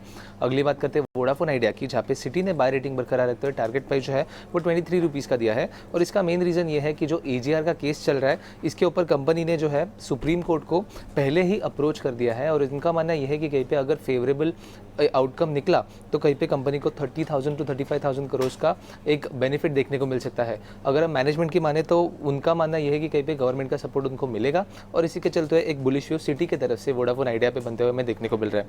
अगली बात करते हैं HDFC लाइफ की, जहाँ पे हमें देखा कि कल रिजल्ट्स आए थे, और इसी के बाद गोल्डमैन सैक्स ने जो है बाय रेटिंग बरकरार रखते हुए टारगेट प्राइस जो है वो बढ़ा के 765 रुपीज़ का किया है। अगर हम रिजल्ट्स की बात करें तो कहीं पे इनलाइन रिजल्ट्स देखने को मिले थे। यूलिप प्रोडक्ट्स के वजह से कहीं पे हमें सेविंग्स में ग्रोथ देखने को मिला, और इसी के आगे आगे उनका मानना यह है कि कहीं पे रिटेल में जो सेगमेंट है वो आगे जाके भी ग्रो करता रहेगा कंपनी के लिए। और आखिर में बात करते हैं वरुण बेवरेजेस की, जहाँ पे मॉर्गन स्टैनली ने ओवरवेट रेटिंग बरकरार रखते हुए टारगेट प्राइस जो है वो 1701 रुपीज़ का दिया है, क्योंकि उनका मानना यह है कि कहीं पे अगर कंपनी की बात करें तो अफ्रीका में कंपनी एक्सपांड करते जा रही है, इसकी वजह से एक अच्छा प्रोफाइल हमें रेवेन्यू का अफ्रीकन रीजन से हमें देखने को मिल सकता है कंपनी की तरफ से। और इसी के साथ साथ अगर हम फूड बिजनेस की बात करें तो वहाँ पे मार्जिन्स भी काफ़ी अच्छा है, तो एक ओवरऑल बेनिफिट जो है वो हमें कंपनी को आगे जाके देखने को मिल सकता है। तो ब्रोकरेजेस की तरफ से इन सब कंपनीज पे एक स्ट्रॉन्ग व्यू आते हुए हमें देखने को मिल रहा है, और आगे जाके हमारी भी नज़र इन सब कंपनीज पे बनी रहेगी। ऑलराइट, बहुत बहुत शुक्रिया गौरव ये पूरी लिस्ट सामने रखने के लिए। तो ढेर सारे काउंटर्स पे चलिए चर्चा करते हैं हमारे एक्सपर्ट्स के साथ, क्या होनी चाहिए रणनीति। और सबसे पहले किरण, एक बार आपसे वोडाफोन आइडिया पे ही राय जानना चाहेंगे। एक बड़ी राहत की बात हो सकती है अगर ये पूरा आउटकम वोडाफोन के फेवर में आता है। अभी पूरी हियरिंग होगी, देखना चाहिए कि क्या कुछ नतीजा निकल कर आता है, बट एटलीस्ट इस पूरी चीज़ पे सुप्रीम कोर्ट ने सुनने के लिए वो राजी हो गए हैं, ये एक राहत की बात है। वोडाफोन आइडिया किरण कैसा दिख रहा है चार्ट्स पे? कल भी 3.5% की तेजी थी, आज कौन से लेवल्स ध्यान में रखें? जी, वोडाफोन आइडिया की अगर हम बात करें डेली चार्ट के ऊपर एक राउंडिंग बॉटम पैटर्न बना हुआ था। कहीं न कहीं उसका ब्रेकआउट देने के बाद स्टॉक ऊपर में ₹19 तक गया। वहाँ पे एक बेरिश एंगल्फिंग कैंडलस्टिक पैटर्न के चलते हुए स्टॉक फॉलिंग ट्रेंड के अंदर ज़रूर आया, लेकिन कहीं न कहीं 20 दिन मूविंग एवरेज और 50 दिन की मूविंग एवरेज के आसपास वापस स्टॉक में एक बुलिश रिवर्सल कैंडलस्टिक पैटर्न हम डेली चार्ट पे देख रहे हैं। साथ ही साथ जो ₹12 के आसपास से बॉटम बना था, उसका अगर आप फिबोनाची रिट्रेसमेंट अप्लाई करोगे, तो वहाँ पे भी 50% के आसपास से रिवर्सल लग रहा है। तो कहीं न कहीं चांसेस है कि जो रिसेंटली बॉटम बना है ₹15.90 ₹15.80, अगर वो ब्रेक नहीं होता है, तो ऊपर में वापस हम ₹18-19 की एक रैली देख सकते हैं। तो काफ़ी रिटेलरों का फेवरेट स्टॉक है because of the stock price को लेते हुए। मेरे हिसाब से एक बार ₹15.80 ₹15.90 के हिसाब से इसको होल्ड रखना चाहिए और ऊपर में ₹18-19 का टारगेट आ सकता है।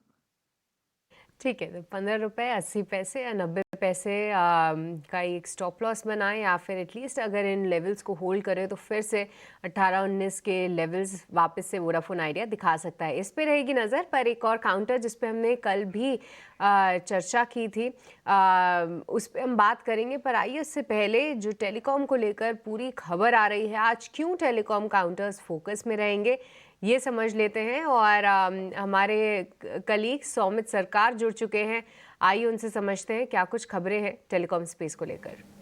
तो अगर आप देखेंगे तो सुप्रीम कोर्ट को कहा गया है कि वो अर्जेंटली जो क्यूरेटिव पिटिशन फाइल किया गया था टेलीकॉम कंपनीज की तरह से एजीआर ड्यूज को लेके उसको लेके सुनवाई करे। क्यों ये सुनवाई इंपॉर्टेंट है भाई टेलीकॉम कंपनीज के लिए? क्योंकि अगर आप देखेंगे तो जो डिपार्टमेंट ऑफ टेलीकम्युनिकेशन ने जो एजीआर ड्यूज का एस्टिमेट किया था वो एयरटेल पे करीब 44,000 करोड़ का था। बट एयरटेल ने जब खुद से कैलकुलेशन की तो उनके हिसाब से ये अमाउंट सिर्फ 13,000 करोड़ का आया। लगभग 31,000 करोड़ का डिफरेंस आ रहा था। वोडाफोन आइडिया के केस में भी सिमिलरली 36 to 37,000 करोड़ का अमाउंट को लेके डिस्प्यूट था और इसी कारण ही क्यूरेटिव पिटिशन फाइल किया गया था। अभी अगर क्यूरेटिव पिटिशन सुना जाता है सुप्रीम कोर्ट में और अगर अमाउंट कम हो जाता है तो ये डेफिनेटली पॉजिटिव होगा दोनों ही टेलीकॉम कंपनीज के लिए, क्योंकि उनका डेट भी कम होगा और आगे चल के जब उन्हें ये पेमेंट करना होगा तो उसका इंस्टॉलमेंट भी सिग्निफिकेंटली कम हो जाएगा। अब आपको याद होगा तो एजीआर पेमेंट ड्यूज पे एक मोराटोरियम था FY26 तक। FY26 के बाद उन्हें एवरी ईयर इंस्टॉलमेंट पे करना है इस अमाउंट का FY31 तक। तो वोडाफोन आइडिया पे अगर आप देखेंगे तो जो एनुअल इंस्टॉलमेंट बनती थी पहले के अमाउंट के हिसाब से इंक्लूडिंग इंटरेस्ट तो करीब 17,500 करोड़ के आसपास हो जाता था। बट अगर अमाउंट कम हो जाता है तो एनुअल इंस्टॉलमेंट भी जो है वो करीब 9,000 करोड़ का हो जाएगा FY26 से लेके FY31 तक की, जो कि काफ़ी पॉसिबल है कंपनी को पे करने के लिए। वोडाफोन आइडिया को फंड रेज भी करना था डेट के हिसाब से बैंक से, बट उसके लिए भी बैंक्स को क्लैरिटी चाहिए थी कि कितना एजीआर ड्यूज पेंडिंग है गवर्नमेंट ऑफ इंडिया को। और इस हियरिंग के बाद ये क्लैरिटी शायद इनको मिल सकती है और वोडाफोन आइडिया के लिए फंड रेजिंग भी आसान हो सकती है। उसके अलावा अगर आप देखेंगे तो जो डेट है भारतीय एयरटेल का वो करीब 2,04,000 करोड़ के आसपास है, जो करीब 30,000 से कम हो सकता है और उनका लेवरेज भी इंप्रूव हो सकता है। वोडाफोन आइडिया का डेट करीब 2,08,000 करोड़ के आसपास है, जो भी करीब 36-37,000 से कम हो जाएगा अगर ये एजीआर की जो ड्यूज के अमाउंट है वो कम हो जाता है। तो इसी कारण वो टेलीकॉम कंपनी जैसे कि वोडाफोन आइडिया और भारतीय एयरटेल फोकस में रहेंगे। बड़ी खबर और एक बड़ा डेवलपमेंट जो हो रहा है वो टेलीकॉम स्पेस में। पर अगर ये आउटकम फेवर में आता है तो दोनों ही कंपनीज के लिए राहत की बात ज़रूर होगी। कर्ज कम करने में इनको फ़ायदा मिलेगा। पर एक और कंपनी जो दोनों से ही एसोसिएटेड है वो है इंडस टावर्स। हालांकि वोडाफोन आइडिया ने यहाँ पे अपना स्टेक सेल ज़रूर किया है, अब कम कर दी अपनी होल्डिंग 3% के आसपास। पर भारतीय एयरटेल ने 1% से पिछली बार अपनी होल्डिंग बढ़ाई थी। इंडस टावर्स पे वैशाली एक बार आपसे राय लेना चाहेंगे। अगर कोई फेवरेबल आउटकम आता है तो जाहिर सी बात है कि ये कंपनी भी फोकस में रहेगी। पॉजिटिव डेवलपमेंट इसके लिए भी माना जाएगा। वैशाली 400 के बेहद करीब है, यहाँ पे कौन से लेवल्स ध्यान में रखें? Indus towers actually in spite of एकदम एक स्टेडी ग्रोथ चला आया है और अभी भी व्यू पॉजिटिव है। तो आई थिंक 380 का एक नियर टर्म सपोर्ट है, 383 टू बी प्रिसाइज। और मेरा मानना है कि जिस तरह से ये फॉर्मेशन बन रहा है 410 का एक टारगेट बनेगा। यहाँ से 410 को ब्रेकआउट डिसाइसिव आता है और सस्टेन करता है तो आई थिंक 430 के टारगेट्स भी दिख सकते हैं। तो फिलहाल मैं 410 के टारगेट के लिए पॉजिटिव व्यू बनाऊं।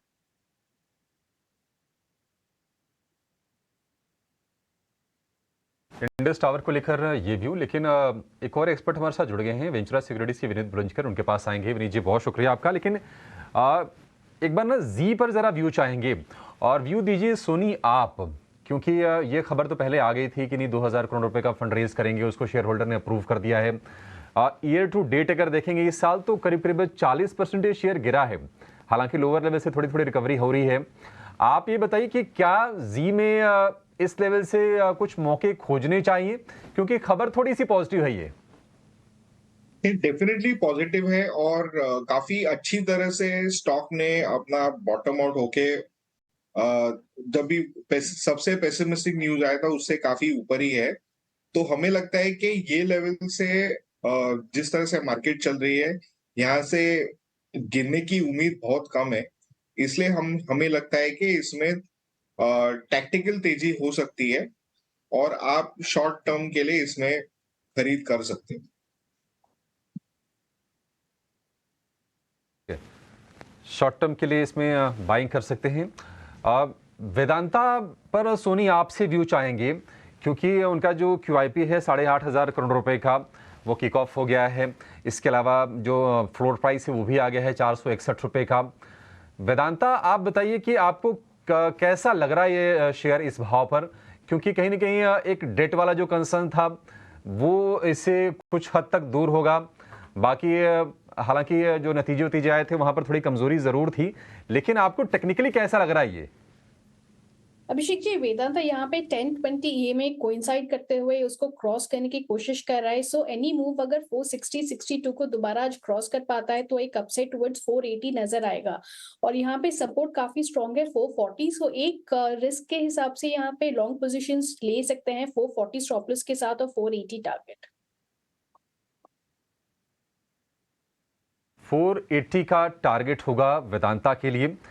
नतीजों की जरा बातचीत कर लेते हैं, क्योंकि जो अर्निंग्स आए उसमें जियो फाइनेंशियल के जो नंबर्स आए हैं वो इनलाइन आए हैं। रेवेन्यू सपाट है। मुनाफे की बात करें उसमें थोड़ी सी बढ़त है, हालांकि शेयर 350 तक बहुत तेजी से गया। 200 से 350 की जर्नी बड़ी अमेजिंग रही है। वैशाली जी आप जरा चेक कीजिए जियो फाइनेंशियल, यहां से अब अगली चाल कब शुरू होगी और मौजूदा भाव पर आपको कैसा लग रहा है शेयर ये? तो एक्चुअली जियो फाइनेंस आप देखेंगे तो काफी समय से कंसोलिडेट कर रहा है। ओवरऑल ट्रेंड काफी पॉजिटिव रहा है। सो नियर टर्म लेवल्स के हिसाब से 340 का एक सपोर्ट बनता है और एक 368 370 का एक रेजिस्टेंस आ रहा है। तो अनलेस एंड अनटिल ये फिलहाल एक नैरो रेंज को लेके चलेंगे। एक बार 370 के ऊपर सस्टेन करता है तो I think there is a confirmation that ये अपवर्ड ट्रेंड में जा सकता है टुवर्ड्स 385 टू 400 लेवल्स। सो फिलहाल एक बाइंग का मौका जरूर ढूंढ सकते हैं, बिकॉज 344 का एक स्टॉप लॉस के साथ एक फेवरेबल रिस्क रिवॉर्ड रेशियो बनता है and wait for a confirmation 370 के ऊपर। 344 का स्टॉप लॉस होगा, कंफर्मेशन होगा बड़ी तेजी का 370 के ऊपर, जो स्टॉक को ले जाएगा 380, उसके बाद फिर 400 तक का भी सफर तय करेगा जियो फाइनेंशियल। ये आपके लिए राय, तो हर एक स्टॉक पर आपके लिए हम राय लेकर आ रहे हैं जिसके बारे में आप जानना चाहते हैं। फिलहाल एक छोटे से ब्रेक लिए रुकेंगे, ब्रेक के बाद भी ऐसे ढेर सारे शेयर होंगे जिसमें ब्रेकआउट वाले शेयर्स भी होंगे। अपने एक्सपर्ट से जानने की कोशिश करेंगे आपकी रणनीति क्या हो।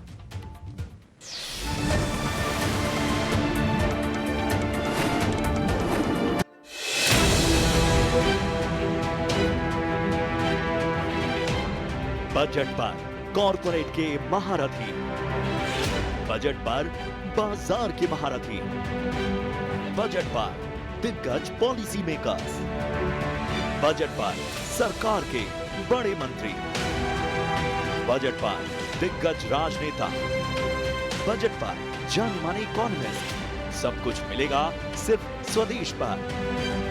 बजट यानी ईटी नाउ स्वदेश।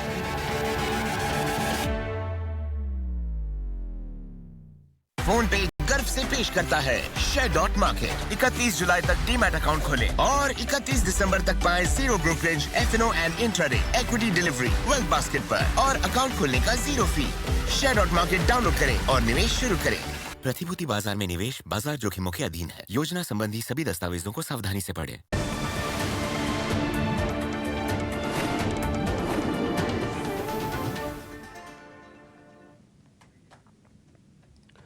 ब्रेक पर एक बार फिर आपका स्वागत है। खबर वाले शेयर्स तो हम आपके सामने रख ही रहे हैं, ब्रोकिंग हाउसेस की रिपोर्ट्स भी हैं, कुछ ब्रेकआउट्स वाले शेयर भी हम आपके सामने रखते हैं।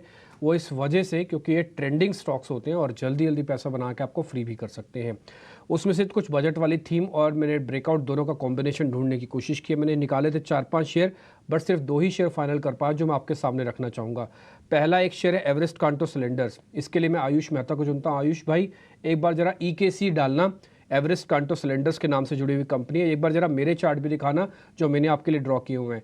कल बहुत बढ़िया बंद हुआ है। एक्चुअली कल बढ़िया बंद के साथ साथ ना वॉल्यूम और प्राइस दोनों एक्शन आया है। 34 लाख शेयर आए हैं कल इसके अंदर, एवरेस्ट कांटो के अंदर। और एक बार जरा मेरे चार्ट ले आइए, क्या बहुत बढ़िया और क्लीन ब्रेकआउट है इसका स्लोपिंग डाउनवर्ड का, और एक कॉन्टिन्यूटी इफेक्ट के साथ ऊपर जा सकता है। कोई बड़ी बात नहीं सर, 175 तक भी आ जाए।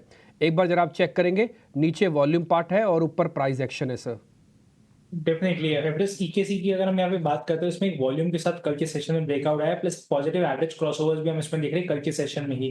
डेली चार्ट पे कंसोलिडेशन का ब्रेकआउट है, प्लस एक मंथली चार्ट पे भी डाउनवर्ड स्लोपिंग ट्रेंड लाइन का ब्रेकआउट है। तो ये सारे डेटा काफी पॉजिटिव हुआ था स्टॉक के लिए। तो मुझे लगता है स्टॉक में 175 से 180 तक के लेवल इजीली अचीव हो सकते हैं आने वाले दिनों में। इसमें अगर आपको जो स्टॉप लॉस मेंटेन करना है तो 140 रुपीज का रहेगा। 140 के नीचे इसमें से एक सेलिंग प्रेशर आ सकता है, लेकिन मुझे नहीं लगता ये लेवल मिलेगा। लेकिन हम इसमें डेफिनेटली बाय कॉल बना के रखिए 175 से 180 के लेवल्स के लिए। ठीक है, डन। तो आप इसके लिए 180 तक के लेवल्स के लिए बना के रखें पोजीशंस। ये एक शेयर होगा, आप नोटिस कर लो अपने और वित्तीय सलाहकारों से पूछना कि ईटिना स्वदेश ने बताया ये एक ऐसा ब्रेकआउट शेयर है हमारे पास, तो हम क्या ले लें या नहीं ले लें। और हमारी तरफ से आप स्टैंडर्ड डिस्क्लोजर चलाते रहना, हम शेयर आपको सिर्फ नोटिस करवा रहे हैं। और मैं फिर से बोल रहा हूँ, मेरा तो गला ही बैठ गया बोलते बोलते 2 हफ्तों से, कि आप सिर्फ और सिर्फ बजट वाले स्टॉक्स पे ध्यान रखना है। दूसरा शेयर प्रोड्यूसर्स आपने फायर किया है और इसके लिए मैं चुन रहा हूँ वैशाली पारिक को। वैशाली आपके लिए है, जरा शेयर मैंने निकाला हुआ है हेडसुन एग्रो। आप भी देखेंगे ना, इसके अंदर भी सेम पैटर्न है, डाउनवर्ड स्लोपिंग का ब्रेकआउट है, अच्छा वॉल्यूम आया हुआ है, शेयर थोड़ा खिंच रहा है। थोड़ा आप इसके अंदर मोमेंटम देखेंगे तो कोई बड़ी बात नहीं है, ये 1350-1400 भी हो जाए। एक बार आप भी अपना टेक दे दीजिए, ये शेयर हमने क्या ठीक ढूंढा है, क्या ट्रेड कर सकते हैं इस पे? So I definitely agree. Actually breakout already आ चुका है एंड आई थिंक अभी सस्टेन करना है 1200 के ऊपर। तो एक बार ये स्टॉक स्ट्रॉन्ग ट्रेंड में भी है, वॉल्यूम भी अच्छा सा है, RSI is very well placed. So I think ये 1250 का फर्स्ट टारगेट है, उसके आगे लंबे टारगेट्स देख सकते हैं। एक और शेयर भी मैंने निकाला है, लेकिन मेरे को ना उस पर हाई कन्विक्शन नहीं है, मैं फिर भी आपके सामने दिखा देता हूँ। सोनी पटनायक उसमें हमारी हेल्प कर पाएंगी। अच्छा, सोनी को एक और बधाई भी देनी है। सोनी, कल आपको ध्यान है, कल मैं आपसे बातचीत कर रहा था जी एंटरटेनमेंट के बारे में, कि राहुल जी ने कॉल दी है और आपने कहा हाँ उन्होंने तो कॉल इनिशिएट की है लॉन्ग टर्म इन्वेस्टमेंट्स के लिए। देखो आज खबर भी आ रही है और हो सकता है शाम तक और अच्छी खबरें भी आ जाए इसके अंदर। लेकिन जो शेयर मेरे को आपसे पता करना है वो सेलन एक्सप्लोरेशन है। एक बार ज़रा दिखाइएगा स्क्रीन पर। बहुत बढ़िया मूवमेंट आ चुका है, शेयर बहुत चल चुका है, मेरे से ना हाथ नहीं डाला जा रहा। बट हाँ, मैं इसको अगर शेयर को देखता हूँ मेरे को लग रहा अभी और स्टीम बाकी भी है। तो इसमें करें क्या सोनी? सेलन बहुत बढ़िया चल भी चुका है बट मुश्किल है थोड़ा अभी एंट्री करना। कैसे करें इसमें ट्रेड फिर, या छोड़ दें? डिम्पी जी, मेरे ख्याल से यहाँ पे एक थोड़ा सा कल जो उसने 810 813 लेवल्स को टेस्ट किया है, वहां से थोड़ा सा प्रॉफिट बुकिंग है, वो इनफैक्ट एक एक रेजिस्टेंस लेवल है। सो ऑलरेडी जो इन लोगों ने ले रखी है लोअर लेवल से अराउंड 650 लेवल से अगर किसने ले रखे तो थोड़ा सा यहाँ पे पार्शियल प्रॉफिट बुक कर देना चाहिए। स्टॉप लॉस ट्रेल कर दीजिए कॉस्ट के ऊपर। नेक्स्ट राउंड ऑफ रैली यहाँ पे आपको तभी नजर आएगी जब वो 815 के लेवल को क्रॉस कर पाएगा। उसके ऊपर आपको अगेन एक अपसाइड मूव टुवर्ड्स 850 के लेवल्स तक नजर आ सकता है। सो प्रॉफिट बुक करके, स्टॉप लॉस ट्रेल करके, यहाँ पे पूरा पार्शियल प्रॉफिट बुक करके होल्ड कीजिए। नेक्स्ट लेग ऑफ रैली आपको 815 के ऊपर ही नजर आएगा। ठीक है, एक और शेयर बस मेरे को लास्ट पता करना है, वो है सनटेक रियलिटी के नाम से एक शेयर है। ये किरण जी, इसको जरा आप चेक कीजिएगा। देखिए वीकली चार्ट पर आपको टिपिकली ब्रेकआउट के जंक्शन पर आके खड़ा हुआ है और एक बड़ा मूव दे सकता है। मैं आपके लिए ड्रॉ भी कर देता हूँ सर लाइन, मैंने कैसे इसको नोटिस कर रहा हूँ, ये देखिए। और बहुत ही अच्छे से बेस बना के, पूरा राउंडिंग बेस बनाने के बाद ये शेयर अब चलने को तैयार है सर। वीकली है, नीचे वॉल्यूम भी आ गया जो मेरे को अच्छे से दिखा भी है। तो सर एक बार ज़रा आप ये देख के बताइए, सनटेक के अंदर एक पोजीशन ले सकते हैं? देखो रियल एस्टेट की कंपनी है, बढ़िया मूवमेंट दे सकती है ये भी। ओवरऑल अगर हम सनटेक का चार्ट देखें तो डेफिनेटली आपने जिस तरह से हाईलाइट किया है, स्टॉक में वीकली में inverted head and shoulder pattern breakout, उसका रीटेस्टिंग 550 के आसपास हो चुका है। अब इसी को अगर आप डेली पे देखोगे तो डेली पे भी आप सिमिलर पैटर्न देख पाओगे कि जो रिसेंटली रीटेस्टिंग हुआ उसमें कहीं ना कहीं 20 डेज मूविंग एवरेज का सपोर्ट है, एक बुलिश रिवर्सल कैंडलस्टिक्स पैटर्न भी देखने को मिल रही है और momentum indicator getting back into the bullish zone also. और लास्ट 3 दिन के वॉल्यूम भी आप देखोगे तो एवरेज 20 डेज वॉल्यूम से ऊपर है, तो कहीं ना कहीं काफी सारी चीजें यहाँ पे बुलिश नजरिया हमें दे रही है, तो डेफिनेटली लॉन्ग करके जाना चाहिए। एक लंबा नजरिया रखें यहाँ से आप 6 से 8 महीने का, और 530 का स्टॉप लॉस मेंटेन कीजिए। स्टॉप लॉस थोड़ा बड़ा है परसेंटेज वाइज, लेकिन 530 का एक पोजिशनल स्टॉप लॉस रखें। जिस तरह के ओवरऑल चार्ट पैटर्न और वीकली चार्ट पैटर्न के ऊपर जैसे हमने डिस्कस किया, यहाँ पे आप अच्छे खासे बड़े टारगेट एक्सपेक्ट कर सकते हो 700-750 तक के, तो थोड़ा लंबा नजरिया रखें और सनटेक में डेफिनेटली 550 के स्टॉप लॉस से लॉन्ग करना चाहिए। ठीक है, तो ये कुछ काउंटर्स जहाँ पे ब्रेकआउट आते हुए दिख रहे हैं और साथ ही जो है इन पे नज़र ज़रूर रहेगी। शो के दौरान हम और भी कोशिश करेंगे कि और भी कुछ ऐसे स्टॉक्स आपके सामने ज़रूर रखें। पर चलिए अब एक बड़ा इवेंट जिसकी हम सभी तैयारी कर रहे हैं वो है बजट, जिस पे हमारी नज़र भी है, पूरे देश की नज़र है। पर इस बीच कौन से स्टॉक्स पे नज़र रखनी है ये समझेंगे हमारे सभी एक्सपर्ट से और उनसे उनकी बजट पिक्स भी लेंगे।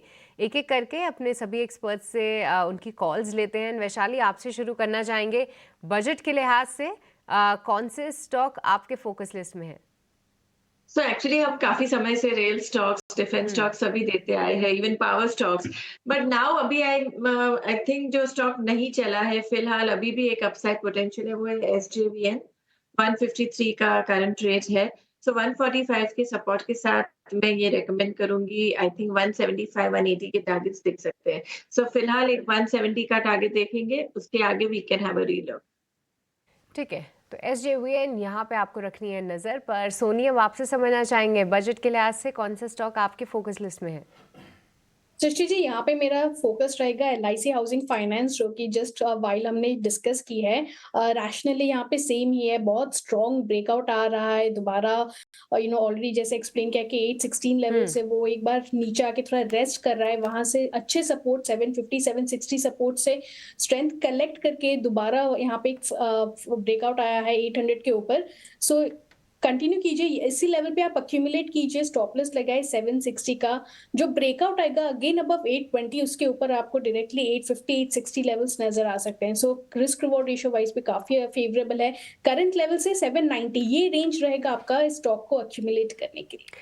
ऑलराइट, LIC हाउसिंग फाइनेंस पे रखिए नजर। आयुष, अब आपसे समझना चाहेंगे आपकी बजट पिक। जैसा कि हमने डिस्कस किया था, मेरा बजट पिक रहेगा MMTC का। इसमें मेरा व्यू भी 7 to 10 डेज का था। MMTC की जैसे कि हमने पहले भी डिस्कस कर चुके हैं, एक इनवर्स हेड एंड शोल्डर का फॉर्मेशन है इसकी मंथली और क्वार्टरली चार्ट पे, जिसका ब्रेकआउट ऑलरेडी आ चुका है। तो मुझे लगता है MMTC को डेफिनेटली यहाँ से बाय करना चाहिए। बट अगर 120 यहाँ पे जो आपको स्टॉप लॉस आएगा 83 रुपीज का रहेगा, प्लस सारी मूविंग एवरेज के साथ चल रहा है, जैसे पॉजिटिव RSI क्रॉसओवर देखो तो डेफिनेटली MMTC मेरा बजट पिक रहेगा यहाँ पे। ऑलराइट, MMTC यहाँ पे रखिए नज़र। ये काउंटर्स जब चलने का नाम लेते हैं तो काफ़ी अच्छे तरीके से चलते हैं, फिर रुकने का नाम नहीं लेते, तो ऐसे काउंटर्स पे आप ध्यान ज़रूर रखिए। पर स्टॉप लॉसेस भी जो आयुष ने बताए उनको भी आप फोकस में रखिएगा। पर किरण, आपसे समझना चाहेंगे बजट के लिहाज से कौन सा स्टॉक आपकी लिस्ट में है? सो बजट के चलते हुए अंबर एंटरप्राइज हमें काफी अच्छा लग रहा है। कहीं ना कहीं अंबर एंटरप्राइज का आप चार्ट पैटर्न देखोगे तो डेली चार्ट के ऊपर एक कंटिन्यूअसली बुलिश पैटर्न ब्रेकआउट हमें देखने को मिल रहा है। जो मोमेंटम इंडिकेटर है वो वापस बुलिश जोन के अंदर है, और यहाँ पे भी आप वॉल्यूम वाइज और डिलीवरी मार्किंग देखोगे तो काफी अच्छा हुआ लास्ट 3-4 दिन को मद्देनजर रखते हुए। सो कहीं ना कहीं डेली चार्ट के और वीकली चार्ट के हिसाब से Amber enterprise looks very good. Ascending triangle pattern breakout भी है, और एक छोटा सा कंसोलिडेशन था 45-400 के बीच का, उसका भी ब्रेकआउट हमें देखने को मिल रहा है। तो यहाँ से थोड़ा लंबा नजरिया रखें। अंबर एंटरप्राइज करंट मार्केट प्राइस से हम लॉन्ग करके जाएंगे। 4550 का हमारा स्टॉप लॉस रहेगा और 5000 तक के हमारे टारगेट रहेंगे। तो अंबर एंटरप्राइज हमारी तरफ से कॉल। ठीक है, तो अंबर एंटरप्राइज किरण को पसंद आ रहा है, तो आप देखिए कुछ एक काउंटर्स जो हैं स्टैंड आउट ज़रूर हो रहे हैं, क्योंकि वहाँ पे हमारे एक से ज़्यादा एनालिस्ट का यानी एक्सपर्ट्स का भरोसा ज़रूर है। उस पर आप नज़र रखिए। अंबर एंटरप्राइज जैसे किरण की कॉल है, और आज के इंट्राडे ट्रेड के लिए आयुष ने भी सुझाई है, पर बजट के लिहाज से भी आप इसे एक्यूमुलेट कर सकते हैं, किरण का ऐसा मानना है। पर विनीत जी, गुड मॉर्निंग, आपसे भी समझना चाहेंगे कि बजट को लेके कौन सी एक बड़ी थीम उभर सकती है विनीत जी, क्योंकि देखिए देखिए अब कई सारी खबरें सोर्सेज के दम पे हम भी अपने व्यूअर्स के लिए लेकर आ रहे हैं कि एविएशन टैक्स को लेके कुछ हो सकता है, ऑयल एंड गैस स्पेस में ट्रैक्शन हो सकता है, इंश्योरेंस स्पेस में कुछ खबरें आ सकती हैं। आपकी क्या अंडरस्टैंडिंग है कि सरकार का फोकस इस बार कहाँ पे रह सकता है और कौन सा ऐसा सेक्टर्स है जहाँ पे एज एन इन्वेस्टर ध्यान रखना चाहिए? मुझे लगता है 3 सेक्टर जहाँ पे कंटिन्यूड फोकस रहने वाला है, वो तो ऑब्वियसली डिफेंस है, पावर है और रेलवे स्टॉक्स है। इनमें एक पिक जो मुझे अच्छा लगता है, जो 2 सेक्टर्स में कवर करता है, वो है स्किपर। तो स्किपर हमें लगता है कि काफी अच्छा परफॉर्म करेगा। इनका रेलवेज में एक्सपोजर है, उनका पावर सेक्टर में काफी बड़ा एक्सपोजर है और हमें लगता है कि ये स्टॉक आपको यहाँ से 50 to 70% upside over the next few months they सकता है। ठीक है, स्किपर को लेकर ये व्यू। एक शेयर आयुष आपसे अलविदा लें और उसके पहले आपसे जानना चाहेंगे, गेल इंडिया कल बढ़िया तेजी, और कल ही नहीं अगर हम पिछले महीने भर में भी देखेंगे तो ठीक ठाक रफ्तार से ये शेयर चल रहा है, 240 रुपए के आसपास का भाव हो गया है। गेल क्या और अभी चौके छक्के लगाएगा आयुष? क्या लगता है आपको, क्या मौके बनेंगे इसमें? गेल की बात करें तो मैं काफी लोअर लेवल से आपके चैनल पे रिकमेंड करता आ रहा हूँ। इनफैक्ट 238 का जो हमारा टारगेट है वो भी अचीव हो गया है। गेल की क्लोजिंग काफी स्ट्रांग रही है और वीकली और मंथली चार्ट पे एक बहुत अच्छा ब्रेकआउट आया है इसमें। तो डेफिनेटली गेल में अभी जिसके पास भी पोजीशन है वो अभी बने रहे। एक ट्रेडिंग स्टॉप लॉस जरूर लगाए गेल में, जो कि रहेगा 234 रुपीज का। और मुझे लगता है गेल में अभी भी इसमें बढ़ोतरी बढ़ सकती है। जो है इसमें नेक्स्ट लेवल जो बन के आ रहा है वो 248 रुपीज का रहेगा, तो गेल में ही बने रहना चाहिए।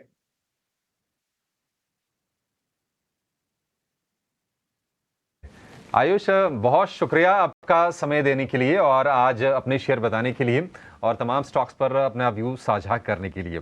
कुछ और स्टॉक्स व्यू लेते हैं जरा फटाफट। अच्छा ठीक है आयुष, एक काम कीजिए, कोई डिस्क्लोजर अगर हो तो वो भी शेयर कर दीजिए। जो भी स्टॉक्स की हमने यहाँ पे बात की है मेरे पर्सनल पोर्टफोलियो में नहीं है, लेकिन हमने अपने क्लाइंट्स को रिकमेंड किया हुआ है। को रेकमेंड किया हुआ है, पर्सनल होल्डिंग में नहीं है। ठीक है आयुष, बहुत शुक्रिया आपका समय देने के लिए आज। सोनी, आप जरा एमसीएक्स चेक कीजिए। एमसीएक्स में मोमेंटम ठीक ठाक है और सिर्फ एमसीएक्स नहीं, प्लेटफॉर्म वाले जो भी स्टॉक्स हैं, चाहे सीडीएसएल, बीएससी, हम देख रहे हैं कि वहां पर लास्ट वीक बढ़िया बाइंग हो रही थी। एमसीएक्स 3900 रुपए का भाव, कल की बेहतरीन क्लोजिंग, आगे किस तरह की चाल देख रही हैं आप?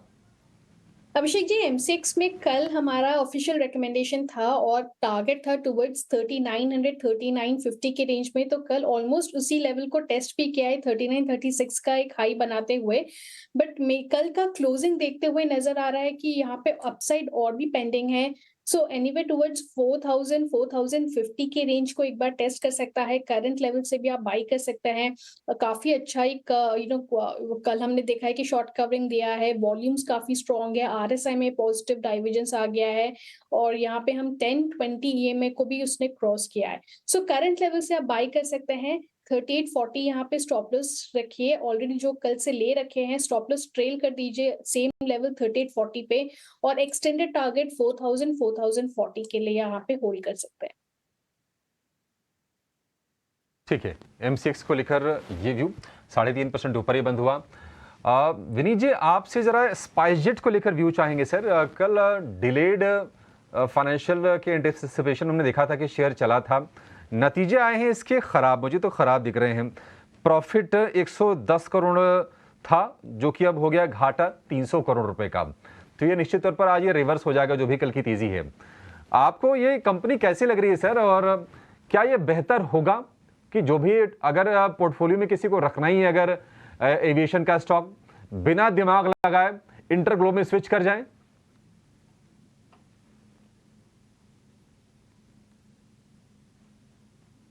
विनीत सर, अनम्यूट कीजिए सर। बिना दिमाग लगाए जेट एविएशन में आप स्विच कर दीजिए। यहाँ पे मुझे लगता है वक्त लगेगा रिबाउंड होने के लिए स्टॉक, और हालांकि इन्होंने काफी करेक्टिव एक्शंस लिए हैं। ये जो इनको जो अभी नया जो घाटा हुआ है वो थोड़ा बहुत देखना पड़ेगा डिटेल में, फिर ही मैं इसके ऊपर बात कर पाऊंगा। पर हमें लगता है कि अभी जो गैप बना है between the largest player and the rest of the pack, वो सिंपली अमेजिंग है और हमें लगता है कि ये स्टॉक आगे चलता रहेगा। आइसजेट को लेकर ये व्यू समय लगेगा, बिल्कुल समय लगेगा।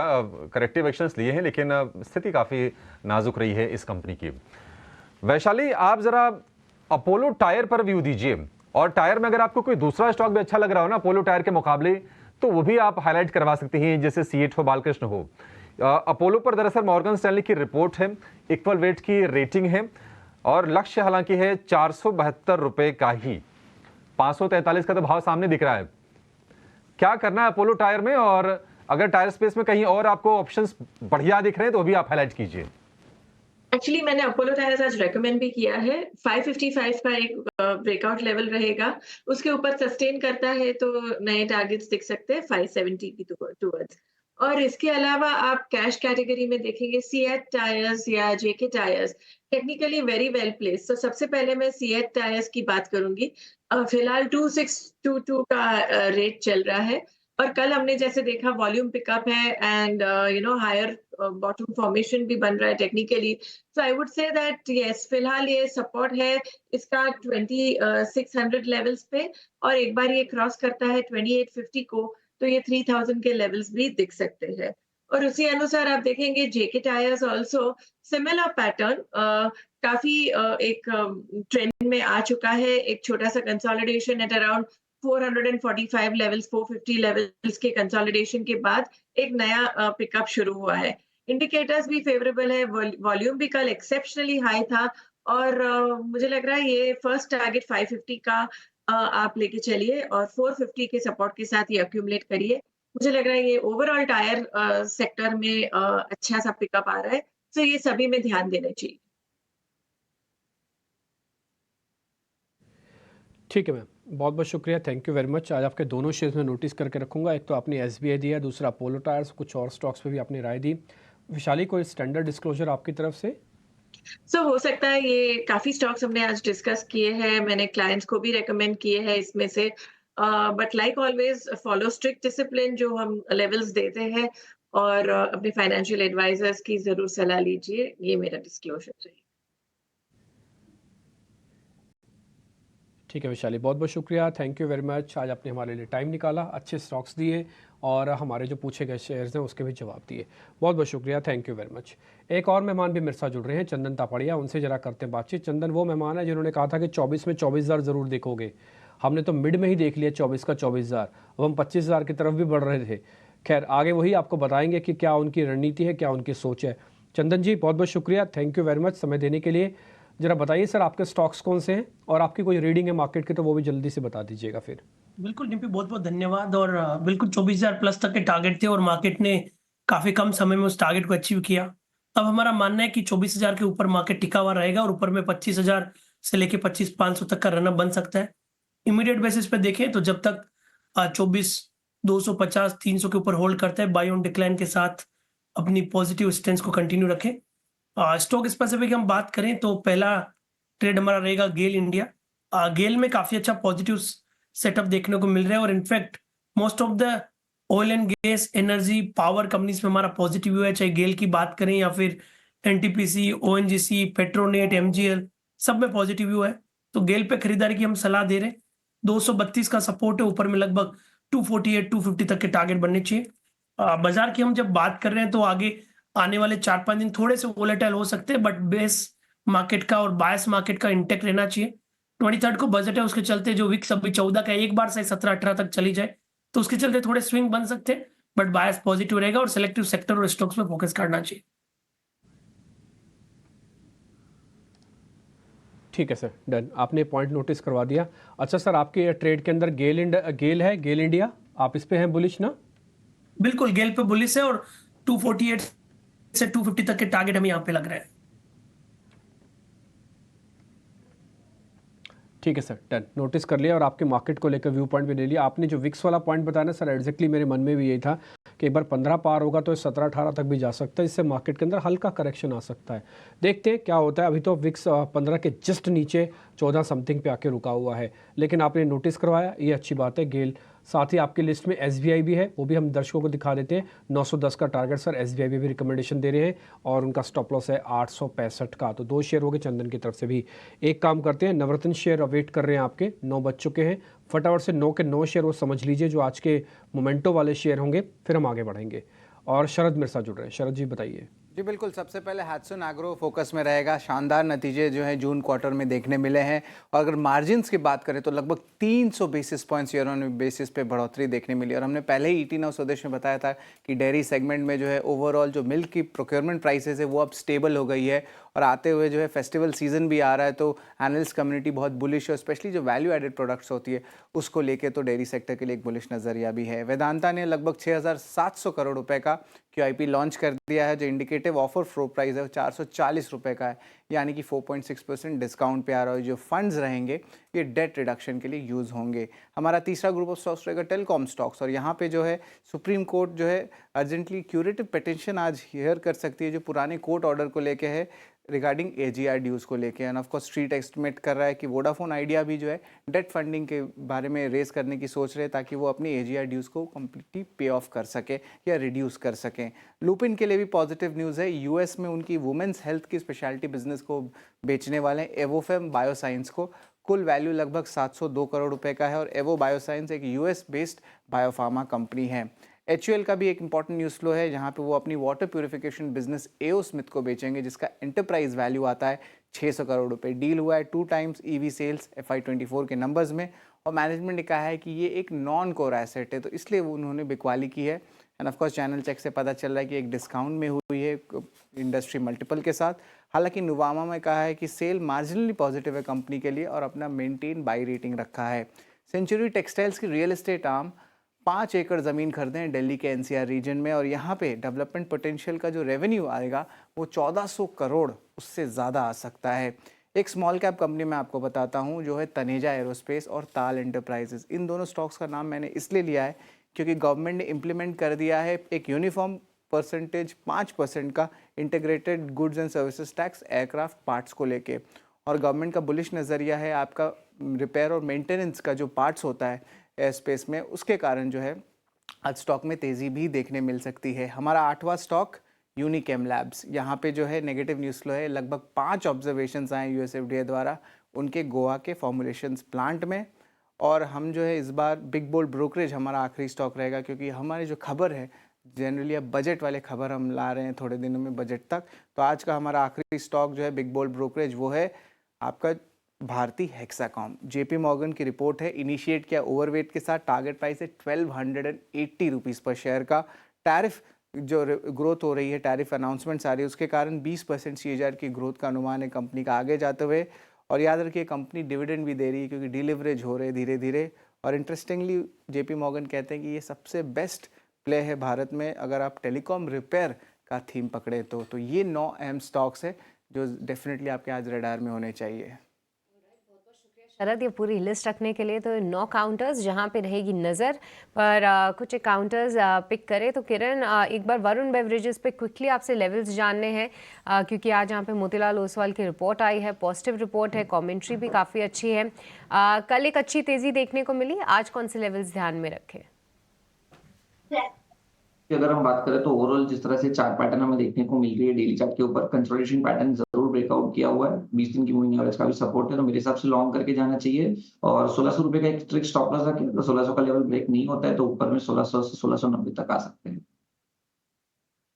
1600 का लेवल जो है इंटैक्ट होना चाहिए, 1680, 1690 ये कुछ लेवल्स जो हैं ध्यान में रखने हैं। पर आज फिर से एक बार नज़र ज़रूर रखिएगा पूरे ऑयल एंड गैस स्पेस में क्योंकि हम देख रहे हैं कि यहाँ पे काफ़ी अच्छा ट्रैक्शन है। ONGC कल निफ्टी का टॉप गेनर था, पर इस पूरे स्पेस में से चंदन एक काउंटर जिसका नाम है HOEC, इस पर आपसे राय लेनी है क्योंकि देखिए फंडामेंटली ये कंपनी बहुत ज़्यादा पसंद तो नहीं है पर अभी जो सरकार ने एक लक्ष्य बनाया है कि ऑयल एक्सप्लोरेशन में जो है वो काफ़ी फोकस करेंगे, साथ ही नए इन्वेस्टमेंट्स भी सरकार प्लान कर रही है।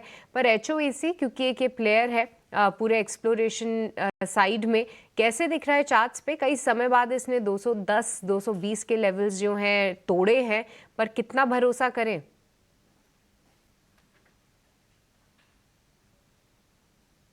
बिल्कुल पूरे स्पेस में हमारा पॉजिटिव व्यू है। इनफैक्ट आप देखोगे कि टॉपिक पे भी हमने इन्हीं काउंटर्स के बारे में चर्चा की, चाहे ओएनजीसी हो, ऑयल इंडिया हो, गेल, पेट्रोनेट, एमजीएल। तो आपने हिंद ऑयल की बात की, हिंद ऑयल का सेटअप काफी अच्छा है। आप पिछले लगातार 5-6 वीक से हाई टॉप हाई बॉटम के फॉर्मेशन बन रहे हैं। मंथली चार्ट पे भी ब्रेकआउट है, जरूर 2 दिन से रेंज बाउंड मूव है, बट पॉजिटिव ट्रेंड है। इस स्टॉक को ऊपर की तरफ ड्राइव करना चाहिए। मेरे हिसाब से 224 का सपोर्ट रखना चाहिए, ऊपर में लगभग 245 248 तक के टारगेट के लिए। ठीक है, तो हिंद ऑयल यहाँ पे रखनी है नज़र पर। क्विकली एक बार विनीत जी आपसे समझना चाहेंगे, जो सरकार का एक्सप्लोरेशन पे फोकस बन रहा है, अब पूरे ऑयल एंड गैस स्पेस में काफ़ी ट्रैक्शन है, कोई पिक आपकी साइड से या कोई स्टॉक जो कि आपको पसंद आ रहा हो, चाहे वो एक्सप्लोरेशन का हो या फिर सेक्टर से जुड़ा कोई काउंटर? अगर आप ओएनजीसी, बीपीसीएल, एचपीसीएल आप देखोगे तो ये 3 काउंटर में जिस तरह से इनके एबिटा जनरेशन है वो काफी बेहतरीन है। इनकी वैल्यूएशंस बहुत ही सस्ती है, मतलब one of the cheapest in India. और इनके जो ग्रोथ प्रोस्पेक्ट्स आगे जाके आने वाले हैं वो काफी अच्छे हैं। डिविडेंड यील्ड पे भी काफी अच्छी नजर रखते हैं हम इसके ऊपर। तो हमें लगता है ये पूरा पैक जो है ना मैसिवली री रेट होने वाला है। जिस तरह से आपने जो रेलवेज और डिफेंस में देखा था, वही थीम हम इसमें प्ले आउट होते हुए दिखते हैं आने वाले 2 से 3 साल में। तो डेफिनेटली इन काउंटर्स में निवेश करके रहना चाहिए और इसको अपने पोर्टफोलियो में ओवरवेट भी करना चाहिए।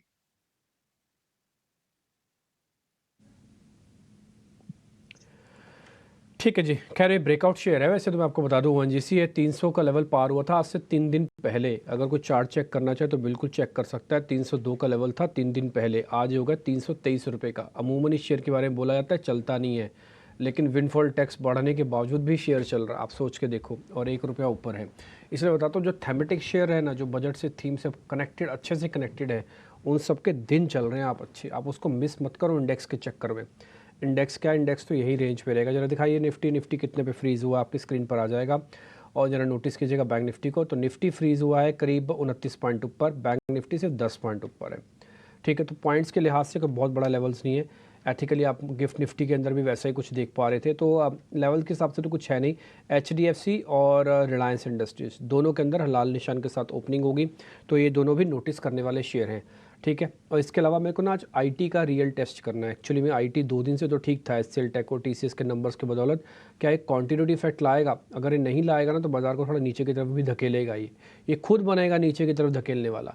एक बार जरा निफ्टी IT इंडेक्स या फिर ये शेयर दिखा दीजिए, बड़े वाले खाली दिखाना। हाँ, TCS दिखाना, इन्फोसिस दिखाना और एक SCL टेक दिखा दो, बस यही 3 दिखा दो और मत दिखाओ कुछ भी खास। तो ज़्यादातर शेयर अभी तो ठीक दिख रहे हैं तीनों।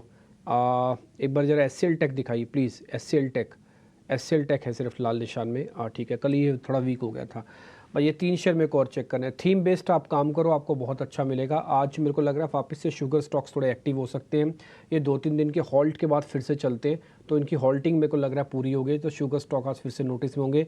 रेलवे वाले काउंटर्स को मिस ना कीजिएगा, मैं आपको बहुत रिक्वेस्ट करके बोल रहा हूँ। रेलवे की अलग अलग काउंटर्स में रोज़ आप खबर, रोज़ हेडलाइंस, रोज़ कुछ ना कुछ सुनते हैं, देखते हैं, जानते हैं। और कल भी हमने आपको एक रेलवे से जुड़ी हुई कंपनी बताई थी, कल उस पर अपर सर्किट लगा था। बाय द वे मैं आपको बता दूं, वो था कर्नेक्स माइक्रो। आज भी वो 2.5% ऊपर खुल रहा है, 499 का शेयर हो गया। ये 450 के नीचे मैंने आपको नोटिस कराया था, 500 रुपये का शेयर हो गया। ये देखिए कर्नेक्स माइक्रो आज भी 12 रुपये ऊपर खुल रहा है ये। और ये कहीं मेरे कहे से नहीं खुल रहा, ये आपको बस थीम पकड़नी है, थीम से शेयर चुनना है, शेयर से आपको काम है। एक बार जरा हेडसुन एग्रो और दिखाओ तो। ये जो एग्रो वाली थीम है ना, IFB एग्रो, हेडसुन एग्रो, जुबलेंट इनग्रीविया, ये 3 शेयर ज़रूर आप ध्यान रखना। इन तीनों के अंदर भी मेरे को लग रहा है अच्छा मोमेंटम आएगा। हेडसुन पे तो खैर नंबर्स भी आए तो 13% खुल ही रहा। सुबह हमने आपको चार्ट के जरिए भी दिखाया था, ये ब्रेकआउट वाला शेयर्स भी था टिपिकली। अगर आप कल भी देख लेते ना, कल भी लेके जा सकते थे। ये जुबलेंट इनग्रीविया, ये भी 5 रुपये ऊपर, ये भी टिपिकली एक ब्रेकआउट शेयर बनेगा। और एक IFB एग्रो दिखा दो, थोड़ा चला हुआ शेयर है और ब्रेकआउट नहीं है थोड़ा, लेकिन वो भी नोटिसेबल शेयर बनता है। बजट से पहले बढ़िया मूव दिखाता है IFB एग्रो। मैंने कुछ शेयर आपको नोटिस करा दिए। मैं बड़े शेयर आपको बता देता हूँ जो आज मार्केट के अंदर कमाल करेंगे, ओपनिंग अच्छी दिखाएंगे। खैर अभी तो बाजार खुल ही रहा है, लेकिन फिर भी उसी कैटेगरी में भारतीय एयरटेल ऊपर खुलेगा, M&M, इन्फोसिस और अडानी एंटरप्राइजेज ये सब ऊपर खुल रहे हैं आधा से 1%। एडवांस डिक्लाइन थोड़ी आज कम है, कल भी कम थी, आज भी थोड़ी कम है, तो थोड़ा देख के काम कीजिएगा। ये 700 शेयर ही हैं सिर्फ अभी जो ऊपर हमको मिल रहे हैं, और 175 शेयरों की गिरावट भी है। सिर्फ 22 पॉइंट अभी ऊपर है निफ्टी, और ये 600 के आसपास चल रहा है। और बैंक निफ्टी भी एक बार जरा दिखा दीजिए। बैंक निफ्टी के अंदर सिर्फ 65 पॉइंट की बढ़त अभी है, 50 पॉइंट रह गई है, और ये 52,500 के आसपास है। हो सकता है थोड़ा कंसोलिडेशन हो जाए मार्केट के अंदर, लेकिन आप अभी शॉर्ट नहीं करना। हाँ, छोटे छोटे पॉइंट्स के साथ मार्केट ऑल टाइम हाई पे आ जाता है। जैसे कल कुछ पॉइंट बनाएगा तो आज कुछ और बना देगा। जरा पहले 5 बड़े शेयर जल्दी जल्दी स्क्रीन पे दिखाते जाइएगा। उसमें से फर्स्ट दिखाइए रिलायंस इंडस्ट्रीज, देख लिया। दूसरा HDFC बैंक, देख लिया, ये भी 2 रुपये ही है। तीसरा इन्फोसिस, TCS, और एक कंजम्पशन का कोई भी शेयर दिखा दो, HUL या ITC में से अब जो आपको ठीक लगता हो। TCS दिखाया तो TCS फ्लैट है। इन्फोसिस दिखाइए, इन्फोसिस ऑलमोस्ट फ्लैट ही चल रहा है अभी भी। और एक बार जरा HUL और दिखा दो, एक बार HUL और दिखाइए, स्पीड से दिखाइए। HUL करीब आधा % ऊपर, ठीक है, डन। तो मार्केट के अंदर जो पहले 5 बड़े शेयर्स हैं जिनके पास वेटेज होती है टिपिकली, उन सभी शेयर्स के अंदर कोई नेगेटिविटी एज सच नहीं है, सिर्फ एक रिलायंस को छोड़ के। और मेरे को ऐसा कुछ भी कोई शेयर के अंदर कमज़ोरी वगैरह एज सच नहीं दिख रहा कुछ भी। आगे बढ़ें। जी एंटरटेनमेंट करीब 1 से 1.5% आज ऊपर खुला है। मेरे को इतना ही अनुमान था कि इससे ऊपर ज़रा नहीं खोलेगा ये, बट ठीक है, जैसा खोला सो खोला। अब और बड़े वाले शेयर में से भारतीय एयरटेल को एक बार जरा स्क्रीन पे दिखाइए, M&M को दिखाइए, और ये दोनों ही शेयर अच्छे चल रहे हैं। आज जो वीक काउंटर्स है वो भी मैं आपको बताता हूँ। डॉक्टर रेड्डीज़ है, ये वीक खुला है। इसके अलावा जहाँ पे और कमज़ोरी है उसमें थोड़ा SL टेक हल्का सा नीचे आया। जियो फिन को थोड़ी पनिशमेंट मिली है, ये थोड़ा नीचे आ रहा है। रेलवे काउंटर्स में मेरे को IRFC दिख गया ऊपर, 1.5% ऊपर आ चुका है। इंडिगो भी आज ऊपर है 1%, वो जो कैलकुलेशन टैक्स की हुई है। इसके अलावा अडानी ग्रुप में से एक अडानी एनर्जी सॉल्यूशंस के नाम से जुड़ी कंपनी वो भी है। साल का जिन शेयरों ने हाई लगाया उसमें कोलपाल, गेल, ONGC, ये वो शेयर है जिन्होंने साल का हाई भी टेस्ट किया। 42 पॉइंट की बढ़त है, शॉर्ट करना नहीं है। डिप मिले तो ठीक है, ना मिले तो चुप बैठ जाओ। और इंडेक्स में बच के आप स्टॉक्स का चुनाव करोगे तो बहुत अच्छे अच्छे ट्रेड मिलेंगे।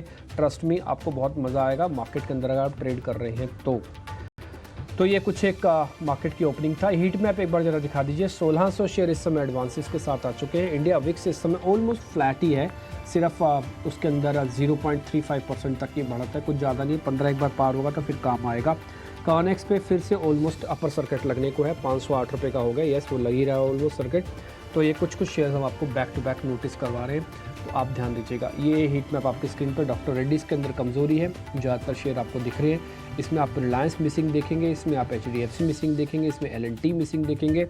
तो इसके अलावा जो और है वही आपको स्क्रीन पर नोटिस हो रहे होंगे। तो मेरे लिए रिस्क रिवॉर्ड ठीक ठीक है, बहुत अच्छा नहीं। लेवल्स ठीक ठीक है, बहुत अच्छे नहीं। और मार्केट का मोमेंटम बहुत ही बहुत स्पेसिफिक है। आप उसी स्पेसिफिक मेथड्स का इस्तेमाल कीजिएगा। ओवरऑल पिक्चर में मत जाइएगा, अपना एक शेयर को पकड़िए, उस थीम सुनिए, समझिए, जानिए, और उसके अंदर ट्रेड लेना है या नहीं लेना, बराबर जो भी आपकी कॉल होगी आप उसी के अनुसार काम कीजिएगा।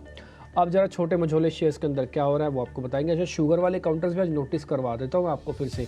बलरामपुर चीनी चलने लग गया, मेरे को अभी स्क्रीन पे कहीं दिखा, बलरामपुर चीनी के अंदर तेज़ी बनी है। ठीक, अभी छोटे मझोले शेयर्स आपकी स्क्रीन पर आएंगे, फिर हम ओपनिंग के ट्रेड लेना शुरू करेंगे। बात करें इंडेक्स की तो स्मॉल कैप इंडेक्स भले ही अभी हरे निशान में है, पर मिड कैप इंडेक्स लगभग सपाट है। पर ढेर सारे काउंटर्स हैं और कुछ थीम्स हैं जिस पे आपको खास तौर से नजर रखनी चाहिए। पूरी एग्रो, हैट्सन एग्रो जैसे काउंटर्स की हम बात कर रहे थे। इस बीच अगर हम देखें तो मुक्का प्रोटीन्स रिसेंटली लिस्टेड काउंटर है, यहाँ पे 6 से 7% का उछाल हम आते हुए देख रहे हैं। सिट्रिक परफॉर्मेंस, ये कंपनी के नतीजे आए थे, अच्छे नतीजों के बाद 12% की तेजी हम यहाँ पे देख रहे हैं। इसके अलावा सर्वोटेक पावर सिस्टम्स, ये काउंटर भी काफी फोकस में रहता है खबरों के दम पे, यहाँ पे भी 9.5% की तेजी है। इसके अलावा अगर हम बात करें तो पूरे एविएशन स्पेस में कल भी हमने एक एक्शन देखा था, स्पाइस जेट, यहाँ पे पॉजिटिव खबरें तो हैं ही, साथ ही अगर हम देखें तो नतीजों के बाद यहाँ पे 8% का उछाल हम देख रहे हैं। सेंचुरी टेक्सटाइल्स खबर के दम पे यहाँ पे 6.5% की तेजी है। और चेन्नई पेट्रो, ये काउंटर भी 7% मजबूत है।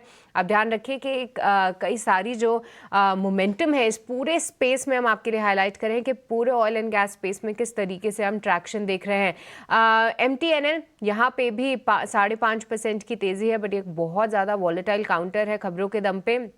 और इसके अलावा अगर देखें तो Apollo micro system, Concord bio, कई सारे ऐसे काउंटर्स हैं जो कि कंपनीज तो अच्छी हैं पर 5% के अपर सर्किट पे ये सभी स्टॉक्स दिख रहे हैं। पर अगर देखें तो आज लार्ज कैप स्पेस में कुछ शुगर काउंटर्स जैसे बलरामपुर चीनी, कई समय से ये थीम भी हम हाईलाइट कर रहे थे, 2% से ज़्यादा की यहाँ पे तेज़ी है, तो इस पर आप ध्यान रखिए। और इसके अलावा BPCL, HPCL जैसे काउंटर्स तो अच्छा कर ही रहे हैं। कुछ एक काउंटर्स ये भी हाईलाइट कर देते हैं जहाँ पे आज गिरावट देखने को मिल रही है, तो उसमें GVK पावर ये 5% की कमजोरी दिखा रहा है। इरडा में आज प्रॉफिट बुकिंग है करीब 5%, ये कमजोर है। जुपिटर वैगन्स यहाँ पे 5% तक की कमजोरी देखने को मिल रही है। पर ऑन एंड ऑल बहुत ज़्यादा कोई ऐसे काउंटर्स नहीं है जहाँ पे भारी गिरावट का हम शिकार हो रहे हैं। पर आज देखें तो वोडाफोन आइडिया 2% तेज है, बंधन बैंक 2% की मजबूती, पर अब FNO स्पेस की तेजी को लीड कर रहा है श्री सीमेंट जहां पे 3% का उछाल है। तो मिड कैप स्मॉल कैप में एक्शन तो है ही, पर जी हाँ लार्ज कैप स्पेस में भी ज़बरदस्त एक्शन हम देख रहे हैं। पर चलिए अब इसी के साथ शुरू करते हैं हमारे एक्सपर्ट्स के साथ कॉल लेना, और अभिषेक इसको अब आगे बढ़ाएंगे।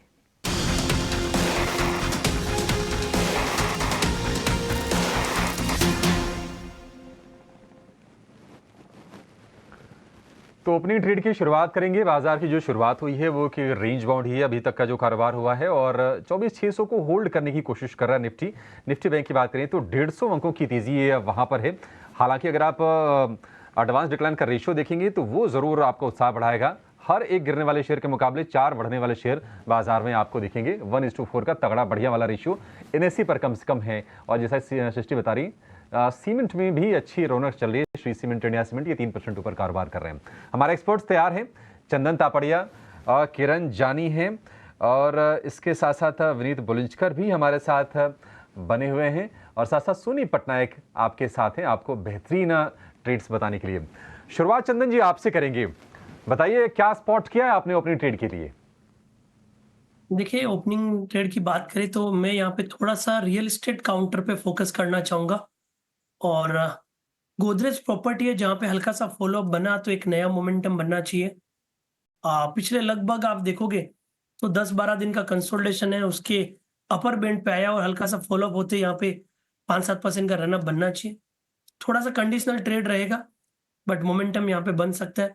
सपोर्ट रहेगा 3260 के आसपास का, ऊपर में टारगेट रहेंगे 3450 की।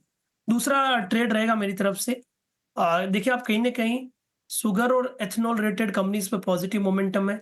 कुछ ऑयल एंड मार्केटिंग कंपनीज यहाँ पे अच्छा कर रहे हैं, और तो यहाँ पे मेरा फोकस रहेगा MRPL पे। चेन्नई पेट्रो अच्छा लग रहा है, MRPL अच्छा लग रहा है। MRPL में डेली वीकली चार्ट में ब्रेकआउट हुआ है, आज एक स्ट्रॉन्ग कैंडल बना है यहाँ पे प्राइस बिहेवियर में। सो 242 के सपोर्ट से MRPL पे खरीदारी की सलाह रखेंगे, ऊपर में लगभग 262 के टारगेट के लिए। ठीक है, ये एक और पैक है ऑयल एंड गैस वाला, उसमें खास तौर से टिपिकली ये रिफाइनिंग वाली जो कंपनीज है ना, यहाँ पर हमने बहुत अच्छी तेजी बनती हुई देखी है।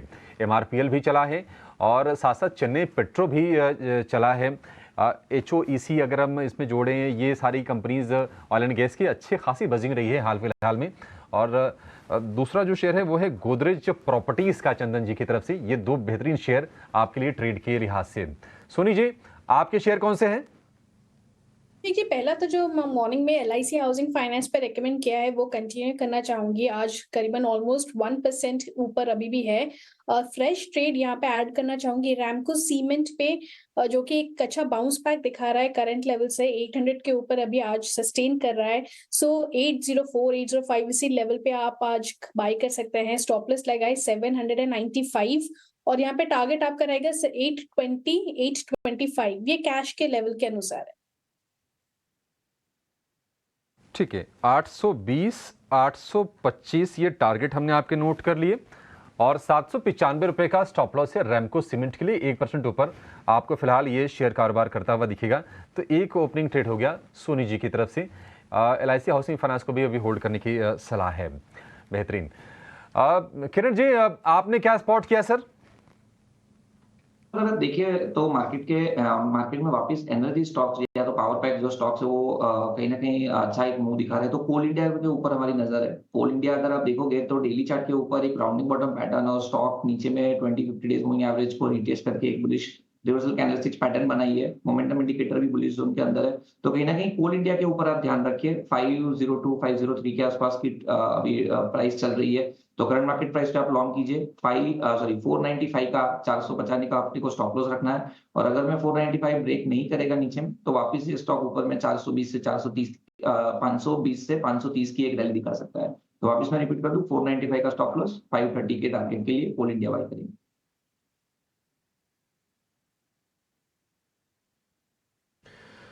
कुछ स्टॉक्स आपको और मैं दिखा लेता हूँ, नोटिस करवाता हूँ जहाँ पर मार्केट के अंदर थोड़ा बहुत मोमेंटम। अच्छा, एक बैंक निफ्टी ना आज आपको थोड़ा परसेंटेज के मुकाबले ज़्यादा अच्छा दिख रहा होगा निफ्टी के मुकाबले। थोड़ा HDFC भी आज ऊपर ही खड़ा हुआ है, जब से खुला HDFC बैंक नीचे नहीं आ रहा। हालांकि रिलायंस अभी भी थोड़ा कमज़ोर है, लेकिन मैं फिर भी बोलूँगा थीम बेस काम कीजिएगा। इंडेक्स में बहुत बड़ा पैसा आपका बन जाएगा, मेरे को उसमें थोड़े चांसेस कम नज़र आ रहे हैं। धीरे धीरे करके अपने प्रॉफिट्स बुकिंग 30-40% तक करना है तो आप कर भी सकते हैं। एक दो शेयर आपको मैं ज़रा नोटिस करवा देता हूँ। जैसे मैंने आपको सुबह ही आज शुगर वाले स्टॉक्स दिखाए थे, बलरामपुर चीनी के बारे में पहला ट्रेड पूछूंगा मैं। बलरामपुर चीनी कैसे ट्रेड करना चाहिए आज, एक बार आप चेक करेंगे क्या? किरण, आप ज़रा देख के बताइए तो। बलरामपुर चीनी की अगर हम बात करें तो शुगर स्टॉक्स में जिस तरह से ओवरऑल हम देख रहे हैं कि कहीं ना कहीं बुलिशनेस दिख रही है, ये स्टॉक में भी आप देखोगे तो 400-420 के आसपास काफी लंबा समय गुजारा है, उसके बाद का ये ब्रेकआउट है। सो कंटिन्यूअस पैटर्न ब्रेकआउट हमें देखने को मिलता है। 450 के आसपास अभी ट्रेड कर रहा है। ओवरऑल जो 20 दिन की मूविंग एवरेज है वो 440 की है। जब तक वो ब्रेक नहीं होती है हमें लग रहा है कि ये कंटिन्यू रह सकता है। सो करंट मार्केट प्राइस पे आप लॉन्ग कीजिए, 440 के नीचे का आप स्टॉप लॉस मेंटेन कीजिए। और रिसेंटली जो 490 तक का एक हाई मारा था, वहां तक के टारगेट देखने को मिल सकते हैं। सो 440 के स्टॉप लॉस के साथ लॉन्ग करके जाएंगे बलरामपुर चीनी। चंदन सर, एक शेयर है थोड़ा बड़ा, लेकिन क्या करे, वो पैसा अच्छा बना के दे सकता है, बट शेयर है 11,000 रुपये का और शेयर का नाम है ओरेकल फाइनेंस, OFSS। आप देखेंगे आज थोड़ा बिल्डअप भी है और टिपिकली ब्रेकआउट शेयर भी है। लास्ट क्वार्टर के जब नंबर्स आए थे उसके बाद ये भूले नहीं भुलाया जा रहा था, लगातार 3-4 दिन चला और बहुत बढ़िया से चला है शेयर। दिखा देना इसका जरा एक क्वार्टर दिखाओ आप, 1 क्वार्टर या 6 महीने दिखाओ, आपको थोड़ा आइडिया लग जाएगा। और ओरेकल फाइनेंस सर आज भी पोजीशन थोड़ी ठीक बन रही है, एक बार आपकी रिकमेंडेशन चाहिए। बिल्कुल, देखिए काफी अच्छा सेटअप यहाँ पे इस काउंटर में देखने को बना है और one of the preferred name रहता है डिक्सन OFSS IT में। सस्टेन बाइंग इंटरेस्ट देखने को मिल रही है। इस साल लगभग 163% की बढ़त बनी और 2 महीने में शानदार तेजी बनी है। मेरे हिसाब से ऐसे काउंटर परफॉर्म करते हुए नजर आएंगे।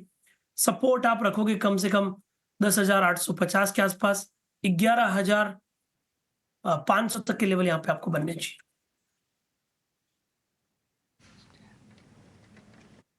यहाँ पे आपको रखनी है नज़र। पर इस बीच एक काउंटर विनीत जी, इस पे आपसे राय चाहिए थी। मुक्का प्रोटीन्स, ये स्टॉक आपको कैसा दिखता है? क्योंकि हाल फिलहाल की लिस्टिंग है, लिस्टिंग के बाद बहुत ज़्यादा शानदार प्रदर्शन तो नहीं रहा, पर पिछले 3 दिन से आप देखिए 36 रुपीज़ का स्टॉक 53 हो गया विनीत जी।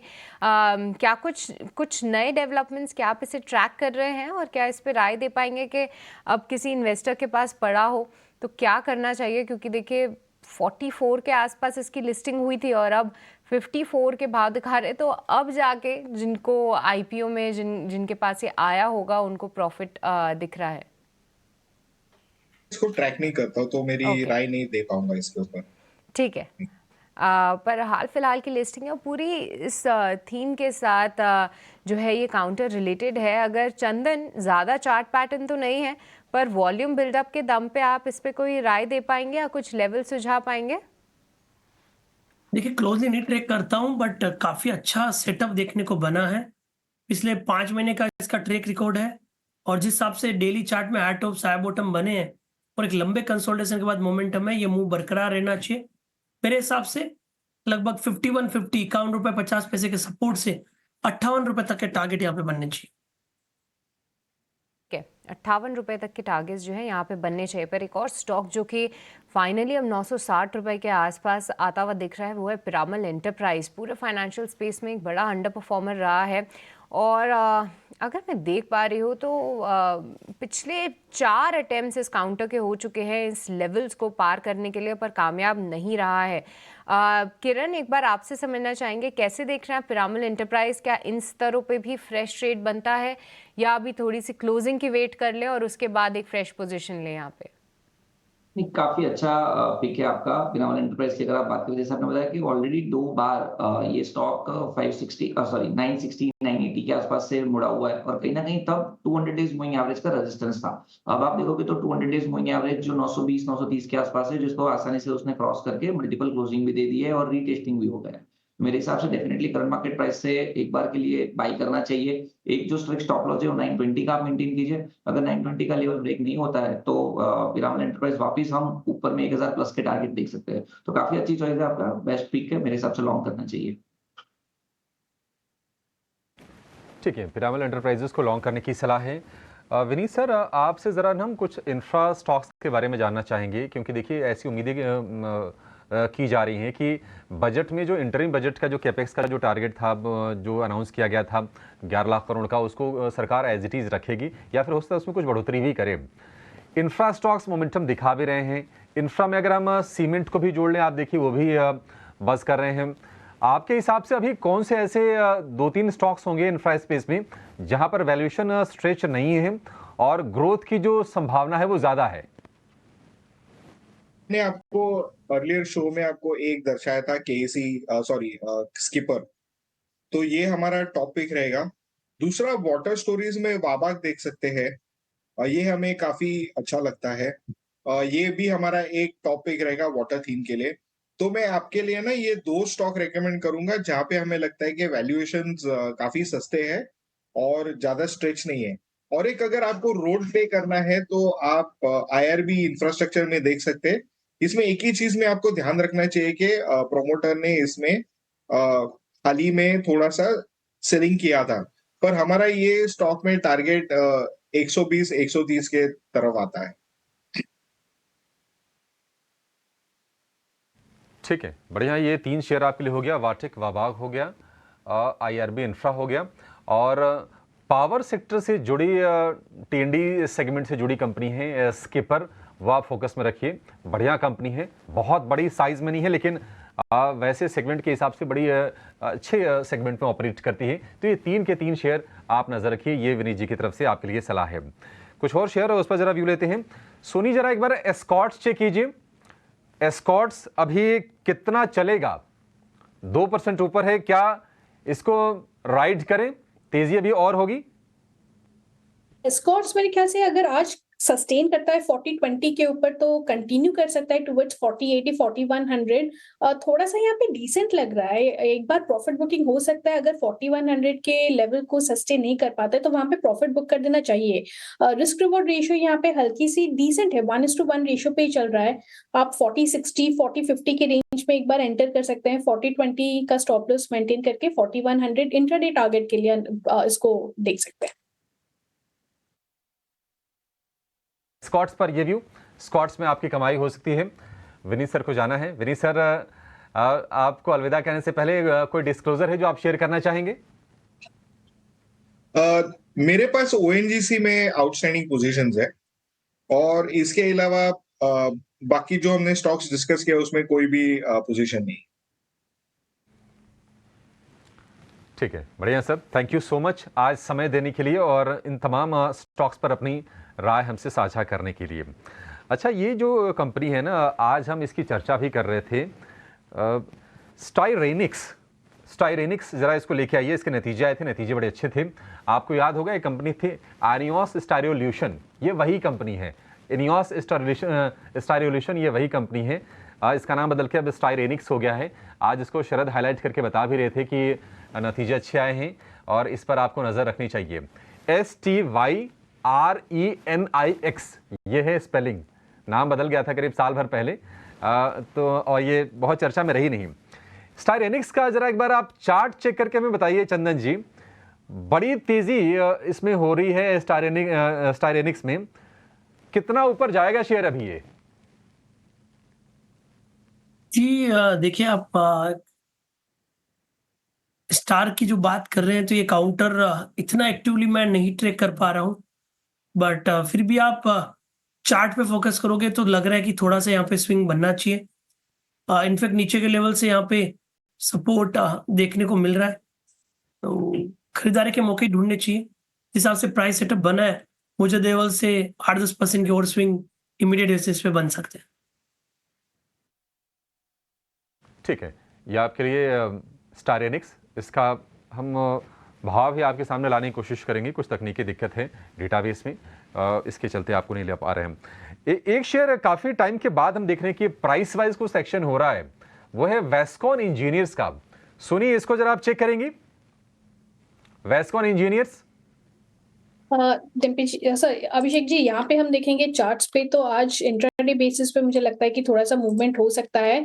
सो करंट लेवल पे हम देखेंगे अगर 73.5 को होल्ड करता है तो वो अगेन 76.5 को एक बार रीटेस्ट कर सकता है। 76.5 के ऊपर उसका एक इंट्राडे पे टुवर्ड्स 78.2 लेवल्स को टेस्ट कर सकता है।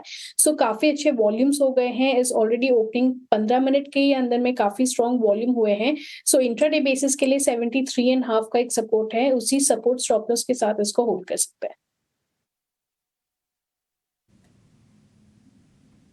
ठीक है, खैर इस बीच आप देखेंगे तो करीब 48 अंकों की बढ़त के साथ निफ्टी ट्रेड कर रहा है। मोटा मोटी जो आपको सुबह गैप मिला था वो सिर्फ 29 पॉइंट का था, तो 29 के बाद 39 यानी कि 20 पॉइंट इसने और जोड़े हैं।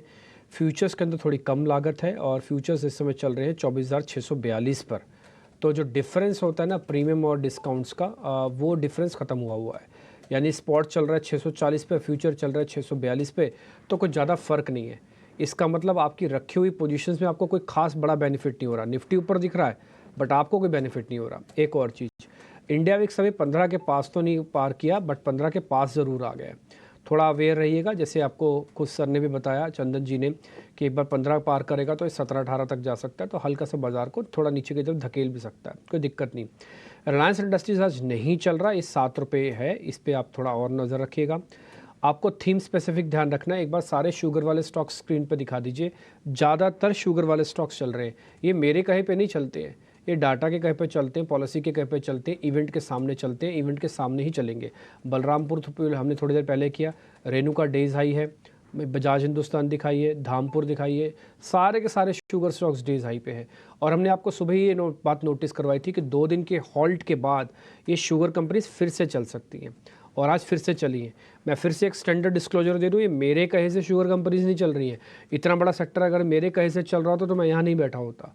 ठीक जी, तो ये मेरे कहे से नहीं चल रही, बट ये डाटा के कहे से चलती है, और उसी को हम पकड़ के हम आपके सामने लेके आते हैं। अपने वित्तीय सलाहकारों से पूछ के काम किया कीजिएगा। कर्नेक्स माइक्रो सिस्टम पे आज अपर सर्किट लग गया है फिर से, ये 5% पे फिर से लॉक हो गया है। तो कल हमने आपको ये बताया था, ये शेयर कल अपर सर्किट लगा, आज अपर सर्किट लगा, तो आपको थीम ध्यान रखना है। ये मैंने आपको ध्यान है, स्टोरी वही वो कवच वाली आपको बताई थी, बहुत कुछ नहीं थी। मैं तो वैसे ही का आर्टिकल पढ़ रहा था, आर्टिकल पढ़ते पढ़ते मेरे सामने एक कंपनी आ गई और मैंने इसको नोटिस किया, आपके सामने रखा। 2 दिन से बढ़िया शेयर चल रहा है, ये आपके सामने है ट्रेड। मेरे को लग रहा है 1-2 कंपनीज और भी है जिनका ब्रेकआउट अभी भी ड्यू है और बजट से पहले मोमेंटम दिखा सकते हैं। उसमें काबरा एक्सट्रूशन करके कंपनी है, काबरा एक्सट्रूशन, 1500 करोड़ का मार्केट कैप है। मैंने सब कुछ चेक कर लिया, चार्ट मेरी स्क्रीन वाला है, वही एक बार जरा दिखाइएगा। 1500 करोड़ का मार्केट कैप है, 85 करोड़ का डेट है इन पे। मैंने सब कुछ बैलेंस शीट वगैरह चेक करने के बाद भी बता रहा हूँ आपके सामने। मेरे को लग रहा है ये डेट वेट उतर जाएगा, कुछ ज़्यादा लंबा नहीं है, वर्किंग कैपिटल डेट है। और ये मशीन बनाते हैं एक्चुअली में उस चीज़ों की जो टिपिकली जो पाइप बनाते हैं सब है। मेरे पास खबर ये है कि शायद ई व्हीकल्स के अंदर या ईवी से जुड़ी हुई, लिथियम बैटरी के अंदर जुड़ी हुई से ये कुछ काम करेंगे। मेरे पास पूरी जानकारी नहीं है, ये मैनेजमेंट बता पाएगी। मैं इनकी वेबसाइट से जितना खंगाल सकता था उतना तो खंगाल लिया, मेरे को कुछ ज़्यादा पुख्ता सबूत नहीं मिले हैं, बट मार्केट के अंदर बज़ है काफ़ी। तो एक बार इस शेयर को नोटिस कीजिएगा। एक बार मैं पता कर लेता हूँ आज के हमारे मेहमान से। सोनी पटनायक होंगे, सोनी है, सोनी पटनायक। सोनी, एक बार ज़रा आप चेक करेंगे, काबरा एक्सट्रूशंस के नाम से जुड़ी हुई कंपनी है कि? जी डिम्पी जी, यहाँ पे अगर हम टेक्निकल चार्ट्स पे देखेंगे तो आज इनफैक्ट एक अच्छे ओपन लो को सेम रखते हुए वही सपोर्ट बनते जाएगा। सो 430.75 जहां पे उसने आज ओपन किया है और लो भी वहीं पे है। सो उसी लेवल को होल्ड करते हुए स्टॉप लॉस सपोर्ट सेम रखते हुए एक बार हायर लेवल्स ऑफ 450 को टेस्ट करेगा। वहां पे थोड़ा सा उसका रेजिस्टेंस है इंट्राडे पे, 450 को अगर क्रॉस करता है तो एक फर्दर अपसाइड टुवर्ड्स 470 475 लेवल्स भी नजर आ सकता है। सो इस बार इसको होल्ड कर सकता है, बट स्ट्रिक्ट स्टॉप लॉस 430.5 का। एक चीज़ मैं आपको और नोटिस कराया तो इसके अंदर वॉल्यूम थोड़ा कम होता है। अभी तक का वॉल्यूम सिर्फ करीब 50-1 हज़ार तक का वॉल्यूम है। आप इस शेयर को ज़रूर नोटिस कीजिएगा। मैंने सोनी पटनायक से पता कर लिया, आपको होल्ड करके बैठना है। मेरा ऐसा मानना है बड़ा मूव देगा, ठीक है, तो बस आप इसको इस चीज़ का ध्यान रखिएगा। बट आपको होल्ड करना है। अपने वित्तीय सलाहकार से पूछ लीजिएगा, एक स्टैंडर्ड डिस्क्लोजर और चला दीजिए हमारी तरफ से भी कि हमने शेयर को सिर्फ और सिर्फ डाटा के बेसिस पर देखा, समझा, वही डाटा वेबसाइट वगैरह सब कुछ देखने के बाद हम आपके सामने रख रहे हैं। बट अपने वित्तीय सलाहकार से पूछ के ही आप काम किया कीजिएगा, ये मेरी हाथ जोड़कर आपसे रिक्वेस्ट है। आप हमारी फ़ोटो खींच लीजिए, लिख लीजिए, बता दीजिएगा कि देखो उन्होंने बताया है, लेकिन कॉल आपकी अपनी निजी है, आपको लेना है लीजिए, नहीं लेना मत लीजिए, ठीक है। बट थोड़ा कई बार शेयर समय भी मांगता है। कॉर्नेक्स ने कल समय मांगा तो देखो ना रिटर्न दिया, और शुगर स्टॉक्स ने समय मांगा तो रिटर्न दिया, और कई शेयर्स ने समय मांगा तो रिटर्न्स दिया। गेल हमने 120 पे आपको नोटिस कराया था, 220 पार है, सोचो, समय दिया तो रिटर्न दिया। तो थोड़ी बहुत चीज़ें हम आपको बस नोटिस करवा रहे हैं, आप अपने हिसाब से उसमें ट्रेड लिया किया कीजिएगा, ठीक है जी। आगे बढ़ें मार्केट के अंदर, तो 38 पॉइंट की बढ़त है। चंदन सर एक जरा बात बताइए, मेरे को ऑप्शंस में ट्रेड तो नहीं लेना है, नहीं तो मैं कुछ ऑप्शंस में ट्रेड लेने का सोच रहा था, मैं ले नहीं पाऊंगा क्योंकि मार्केट ऐसा है नहीं। थोड़ा सर बैंक निफ्टी नीचे आया है, इसके फ्यूचर्स 60 पॉइंट नीचे आ चुके हैं, लाल निशान में आ गए हैं। निफ्टी मार सकता है सर एक झटका 150-200 पॉइंट का, चांसेस हैं सर? देखिए बैंक निफ्टी वीक है और निफ्टी स्ट्रांग है। अब मेरे को नहीं लग रहा कि एज ऑफ नाउ कोई झटका बनेगा, क्योंकि कहीं ना कोई हेवीवेट्स काउंटर आके बाजार को होल्ड किए जा रहा है और हर डिक्लाइन पे खरीदारी आ रहा है। तो मेरे हिसाब से 50-60 पॉइंट का डिप आए तो भी सफिशिएंट हो गए मार्केट को बाई ऑन डिक्लाइन के लिए। मेरे हिसाब से 150 पॉइंट यदि तोड़ेगा तो एक बार का स्ट्रक्चर चेंज कर देगा, तो इसलिए एज ऑफ नाउ नहीं लग रहा है इतना बड़ा कोई डिप आएगा। मेरा ऐसा मानना है कि 22,450 22,444 एक मेजर सपोर्ट का काम करेगा। इसलिए भी करेगा क्योंकि आज से 5-6 दिन पहले इंडेक्स ने 22,444 का हाई बनाया, उसके बाद में वहां पे रेंज बाउंड हुआ, 3-4 दिन लगा के वो लेवल निकाला। तो मेरे हिसाब से कोई भी 50 पॉइंट का डिप आता है तो 24,444 के सपोर्ट से पोजीशन बना सकते हो, ऊपर में 24,750 प्लस तक के टारगेट के लिए। बैंक निफ्टी में रुक जाना चाहिए क्योंकि वहां पे स्ट्रेंथ नहीं है, वहां पे रेंज बाउंड बायस है, बट स्ट्रेंथ नहीं है इसका मतलब वीकनेस भी नहीं है। बट अच्छी बात यह है कि जो सपोर्ट थे 51,750 के, वो 52,000 से 52,250 की तरफ शिफ्ट हो रहा है। तो 24,444 निफ्टी और 52,250 बैंक निफ्टी जब तक नहीं तोड़ते, मेरे हिसाब से या तो साइड लाइन में रहो या फिर अपना व्यू चेंज मत करो।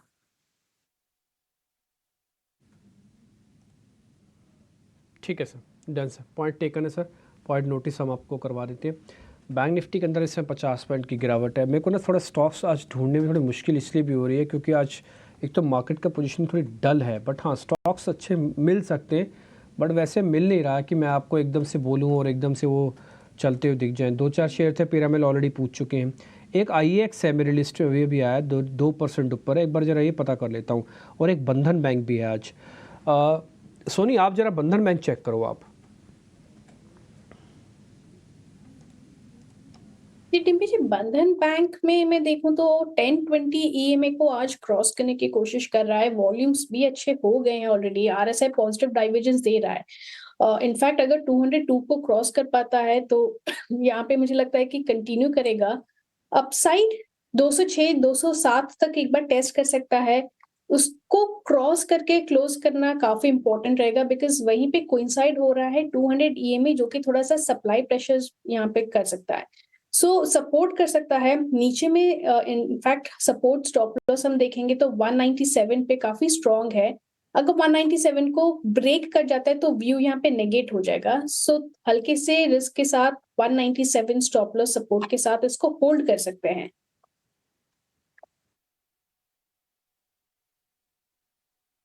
ठीक है, डन।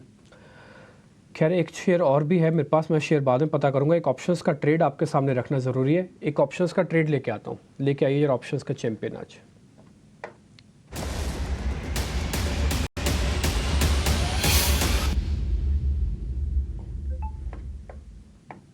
अमोल अठावले इस बीच हमारे साथ जुड़ रहे हैं। अमोल सर नमस्ते, ज़रा बताइए आज आपने कौन सा ऑप्शन ढूंढा है?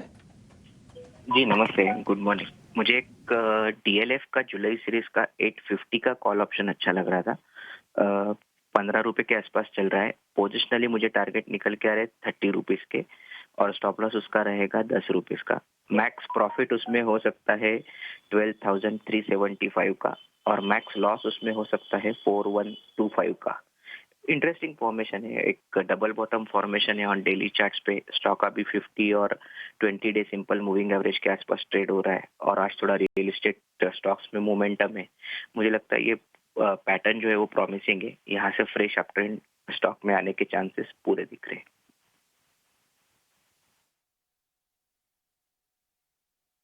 ठीक है, डीएलएफ आप कह रहे हैं कि 850 वाली जो कॉल है ये प्लस करनी है, 15 रुपये में आपको मिल जाएगी। 30 रुपये का टारगेट है, 10 रुपये का एक स्टॉप लॉस है, 12,000 तक का प्रॉफिट है। आपको ध्यान है चंदन सर थोड़ी देर पहले आपको यही बात बता रहे थे कि इनको भी रियल एस्टेट के अंदर काफ़ी अच्छा बज़ लग रहा है। मैं आपको बताऊं 2-4 शेयर और भी हैं रियल एस्टेट की, आप उस पर भी ज़रूर ध्यान रखिए। प्रोजोन नाम की कंपनी है, बॉम्बे की रियल एस्टेट कंपनी है, वो भी अच्छा है। सनटेक रियल्टी का चार्ट हमने सुबह सुबह आपको दिखाया था, वो टिपिकली ब्रेकआउट वाला है।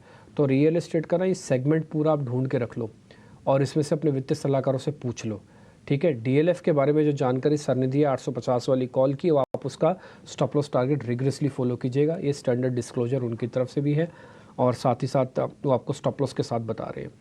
ठीक जी, नोटिस कर लीजिएगा। अमोल बहुत शुक्रिया, थैंक यू वेरी मच ये सब चीज़ें नोटिस करवाने के लिए। फिलहाल 50 पॉइंट की बढ़त के साथ एक रेंज में बाजार है। निफ्टी बैंक के अंदर करीब 46 पॉइंट की बढ़त है। छोटा सा ब्रेक लेना है तो ब्रेक भी ले सकते हैं प्रोड्यूसर साहब, बोलिए ब्रेक लेना है कि आगे बढ़े? ओके, सृष्टि के पास सवाल है, पहले वो पूछ लेते हैं फिर बाद में ब्रेक की तरफ आगे बढ़ेंगे। सृष्टि ठीक है, तो अगर अभी हम देखें तो निफ्टी बैंक ऊपरी स्तरों से हल्का ज़रूर हुआ है। कुछ एक काउंटर जो कि कल भी हमने आपके लिए हाईलाइट किए थे, पीएनबी जैसे कुछ स्टॉक्स जो कि पार्टिसिपेट नहीं कर रहे थे, आज उनमें भी मोमेंटम कुछ खास नहीं दिख रहा है। पर इस बीच एक बार सोनी आपसे राय लेना चाहेंगे बजाज ऑटो पे। नतीजों के पहले कुछ ज़्यादा एक्साइटमेंट नहीं है और नतीजे भी अच्छे आने की उम्मीद है, बट स्टॉक रिएक्शन तभी देता है जब नतीजे थोड़े से सरप्राइजिंग हो, पॉजिटिव साइड हो। वैसी उम्मीदें कम लगाई जा रही हैं बजाज ऑटो से। नतीजों से पहले सोनी क्या कुछ लेवल्स यहाँ पे ध्यान में रखने हैं और क्या यहाँ पे कोई फ्रेश ट्रेड बनता है किसी भी साइड, लॉन्ग साइड या शॉर्ट साइड? यहाँ पे रिजल्ट का कोई आइडिया नहीं है, बट डेटा के अनुसार अगर हम देखेंगे टेक्निकल पे 10-20 EMA के ऊपर सस्टेन कर रहा है। कल फ्लोज उसके ऊपर दिया था, सो वहीं पे सपोर्ट बनते जा रहा है। वो सपोर्ट आपका 9560 9570 के रेंज पे बनेगा। सो मेरे ख्याल से थोड़ा सा उसी लेवल को अगर डिफेंड करता है तो एक बार वो 9800 के तरफ टेस्ट कर सकता है, तो काफी इंपॉर्टेंट रहेगा। मेरे ख्याल से जब तक पूरा एंटायर इम्पैक्ट रिजल्ट का नहीं निकल के आता है तब तक शायद इसी रेंज पे बना रह सकता है। 9800 के ऊपर अगर क्रॉस करता है तो आपको एक फ्रेश अपसाइड टुवर्ड्स 10,000 के लेवल भी पोजिशनली नजर आ सकता है। सो वो सस्टेन करना काफी इंपॉर्टेंट रहेगा। बट अगर सपोर्ट ब्रेक कर जाता है, 9560 सपोर्ट ब्रेक करता है, सो अगेन टुवर्ड्स 9400 को एक बार टेस्ट कर सकता है। तो ये इंपॉर्टेंट लेवल्स है, अभी कंसोलिडेट है, ये काफी टाइट ट्रेडिंग रेंज बनते जा रहा है इसका। So either side of the break यहाँ पे, रेंज ब्रेक यहाँ पे काफी इंपॉर्टेंट रहेगा फर्दर ट्रेंड के लिए। तो दोनों साइड के ही ट्रेड्स यहाँ पे बन सकते हैं। कुछ लेवल सोनी ने हाईलाइट भी किया और किरण हमने आपसे PEL के बारे में राय ली थी। आप देख सकते हैं कि PEL हमने 960 के आसपास पूछा था, अभी 970 के आसपास है। तो 10 रुपये का मूव पिछले 15-20 मिनट में ही मिल गया और FNO का काउंटर भी है। पर किरण एक और स्टॉक जिस पे आपसे राय चाहिए वो है HPCL। अभी हम बात भी कर रहे थे, विनीत जी का भी कहना था कि जितने OMCs हैं उन पे आप ध्यान रखिए। HPCL किरण 350 के ऊपर फिर से जाने का अटेम्प्ट कर रहा है। इस अटेम्प्ट के बाद कौन से लेवल्स ध्यान में रखें और कितना भरोसा करें इस मूव पे?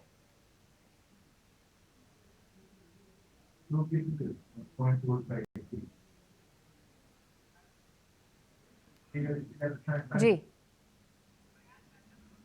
ऑलराइट, ठीक है। चंदन, एक बार आपसे इस पे राय लेंगे। HPCL कैसा दिख रहा है आपको? चार्ट्स पे 350 के ऊपर अटेम्प्ट कर रहा है जाने का, यहाँ पे कोई फ्रेश ट्रेड?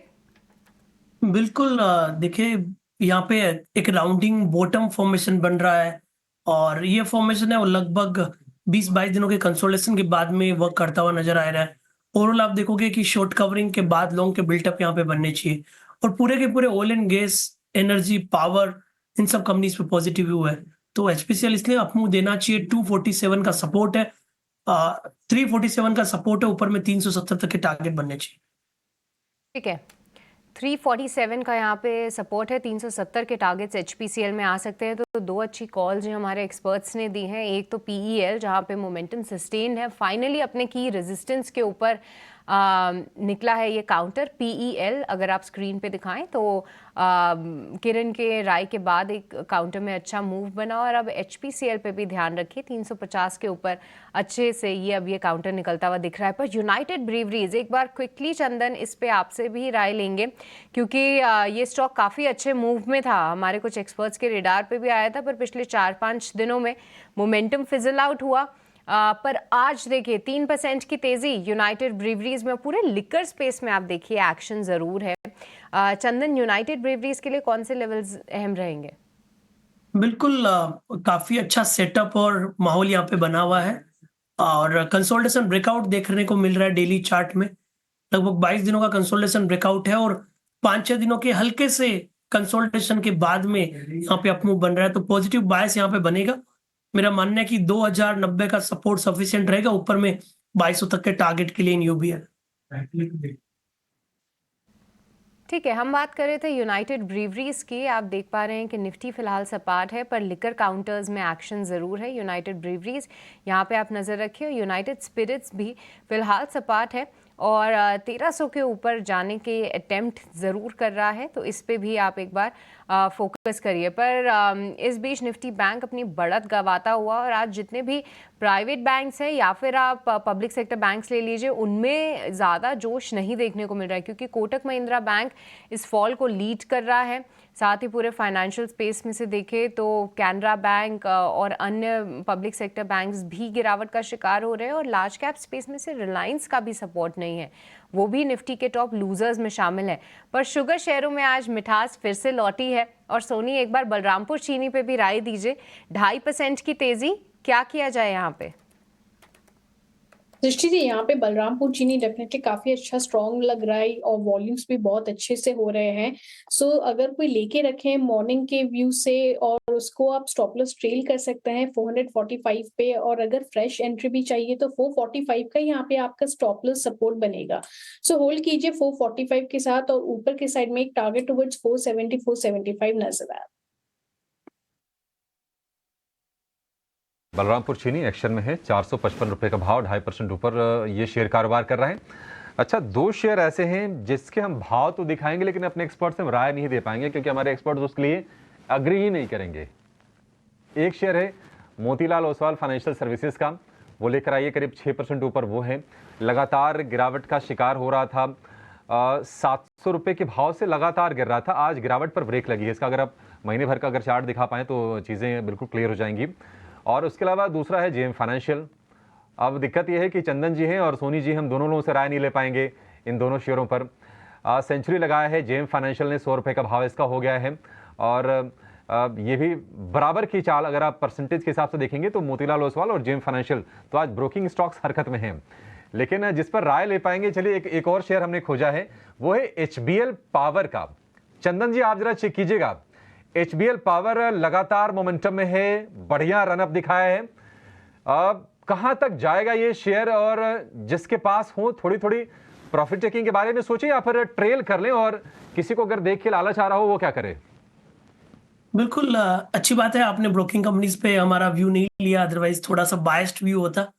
अगेन डिस्क्लेमर और डिस्क्लोजर है कि हमारा पर्सनल सहभागिता है, बट मैं आपको फैक्ट बताऊं कि पिछले कुछ दिनों से थोड़े से सेंटिमेंट यहाँ पे थोड़े से नेगेटिव हुए थे, इसलिए कि कहीं जो जिस हिसाब से डेरिवेटिव्स पे बात हो रही थी सेबी की, कि कहीं कुछ बड़े परिवर्तन नहीं हो, और कहीं ना कहीं जिस हिसाब से अफवाहें चल रही थी। बट अच्छी बात यह है कि सारे के सारे ब्रोकिंग बिजनेस है वो अच्छा कर रहे हैं। इंडिया में डिमेट अकाउंट्स कंटिन्यूसली बढ़ते जा रहे हैं। तो ओवरऑल यदि इन जनरल बात करें तो मेरा ऐसा मानना है कि इंडिया का कैपिटल मार्केट आने वाले कुछ महीनों, कुछ सालों में बहुत अच्छा करने वाला है, और पूरे के पूरे ब्रोकिंग इंडस्ट्री इसका बेनिफिशियल होने वाला है। तो आपको उस लिहाज से ध्यान रखना चाहिए।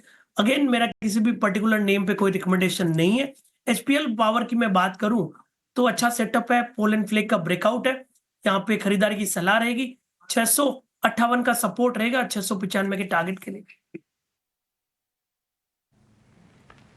ठीक है, 658 का सपोर्ट, 695 का टारगेट HBL पावर के लिए। 72 पर है ये, यहाँ से अभी 23 रुपए की और गुंजाइश दिख रही है चंदन जी को। अच्छा, एक शेयर और पावर का चेक करते हैं सोनी जी, उस पर आप व्यू दीजिए, वो है गोदावरी पावर का, क्योंकि ये भी मोमेंटम में हमने इस शेयर को देखा हुआ है। गोदावरी पावर के चार्ट्स क्या इंडिकेट कर रहे हैं आपको? Abhishek ji, Godavari powers in fact indicate कर रहा है कि जो 3-4 दिन पहले 1195 को एक बार टेस्ट किया था, वो लेवल को क्रॉस करने के लिए दोबारा आ रहा है, वॉल्यूम्स के साथ आ रहा है, आरएसआई पॉजिटिव डाइवर्जेंस है। सो मेरे ख्याल से अगर वो लेवल को क्रॉस करता है, सो 1250 1260 वो लेवल्स आपको एक बार नजर आ सकता है।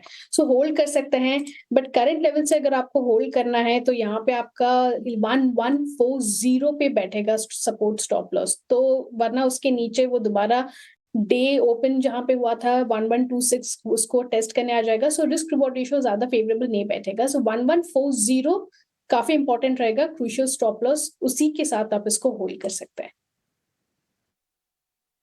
ठीक है, गोदावरी पावर पर ये व्यू। यहाँ पर एक छोटे से ब्रेक के लिए रुकेंगे, 30 सेकंड का, टू बी प्रिसाइज 30 सेकंड का ब्रेक है। चंदन जी, सोनी जी, आप दोनों हमारे साथ बन रहिए। अच्छा, ब्रेक के लिए जब रुकेंगे ना, तो आप ब्रेक के बाद आप कुछ खास देंगे, इसकी भरपाई भी करेंगे। हम बजट का एक ब्लॉकबस्टर शेयर आपके लिए लेकर आएंगे, एक फंडामेंटल एक्सपर्ट को जोड़ेंगे और समझेंगे आपके लिए कहां पर धमाकेदार मौका बन रहा है, कहीं जाएगा नहीं।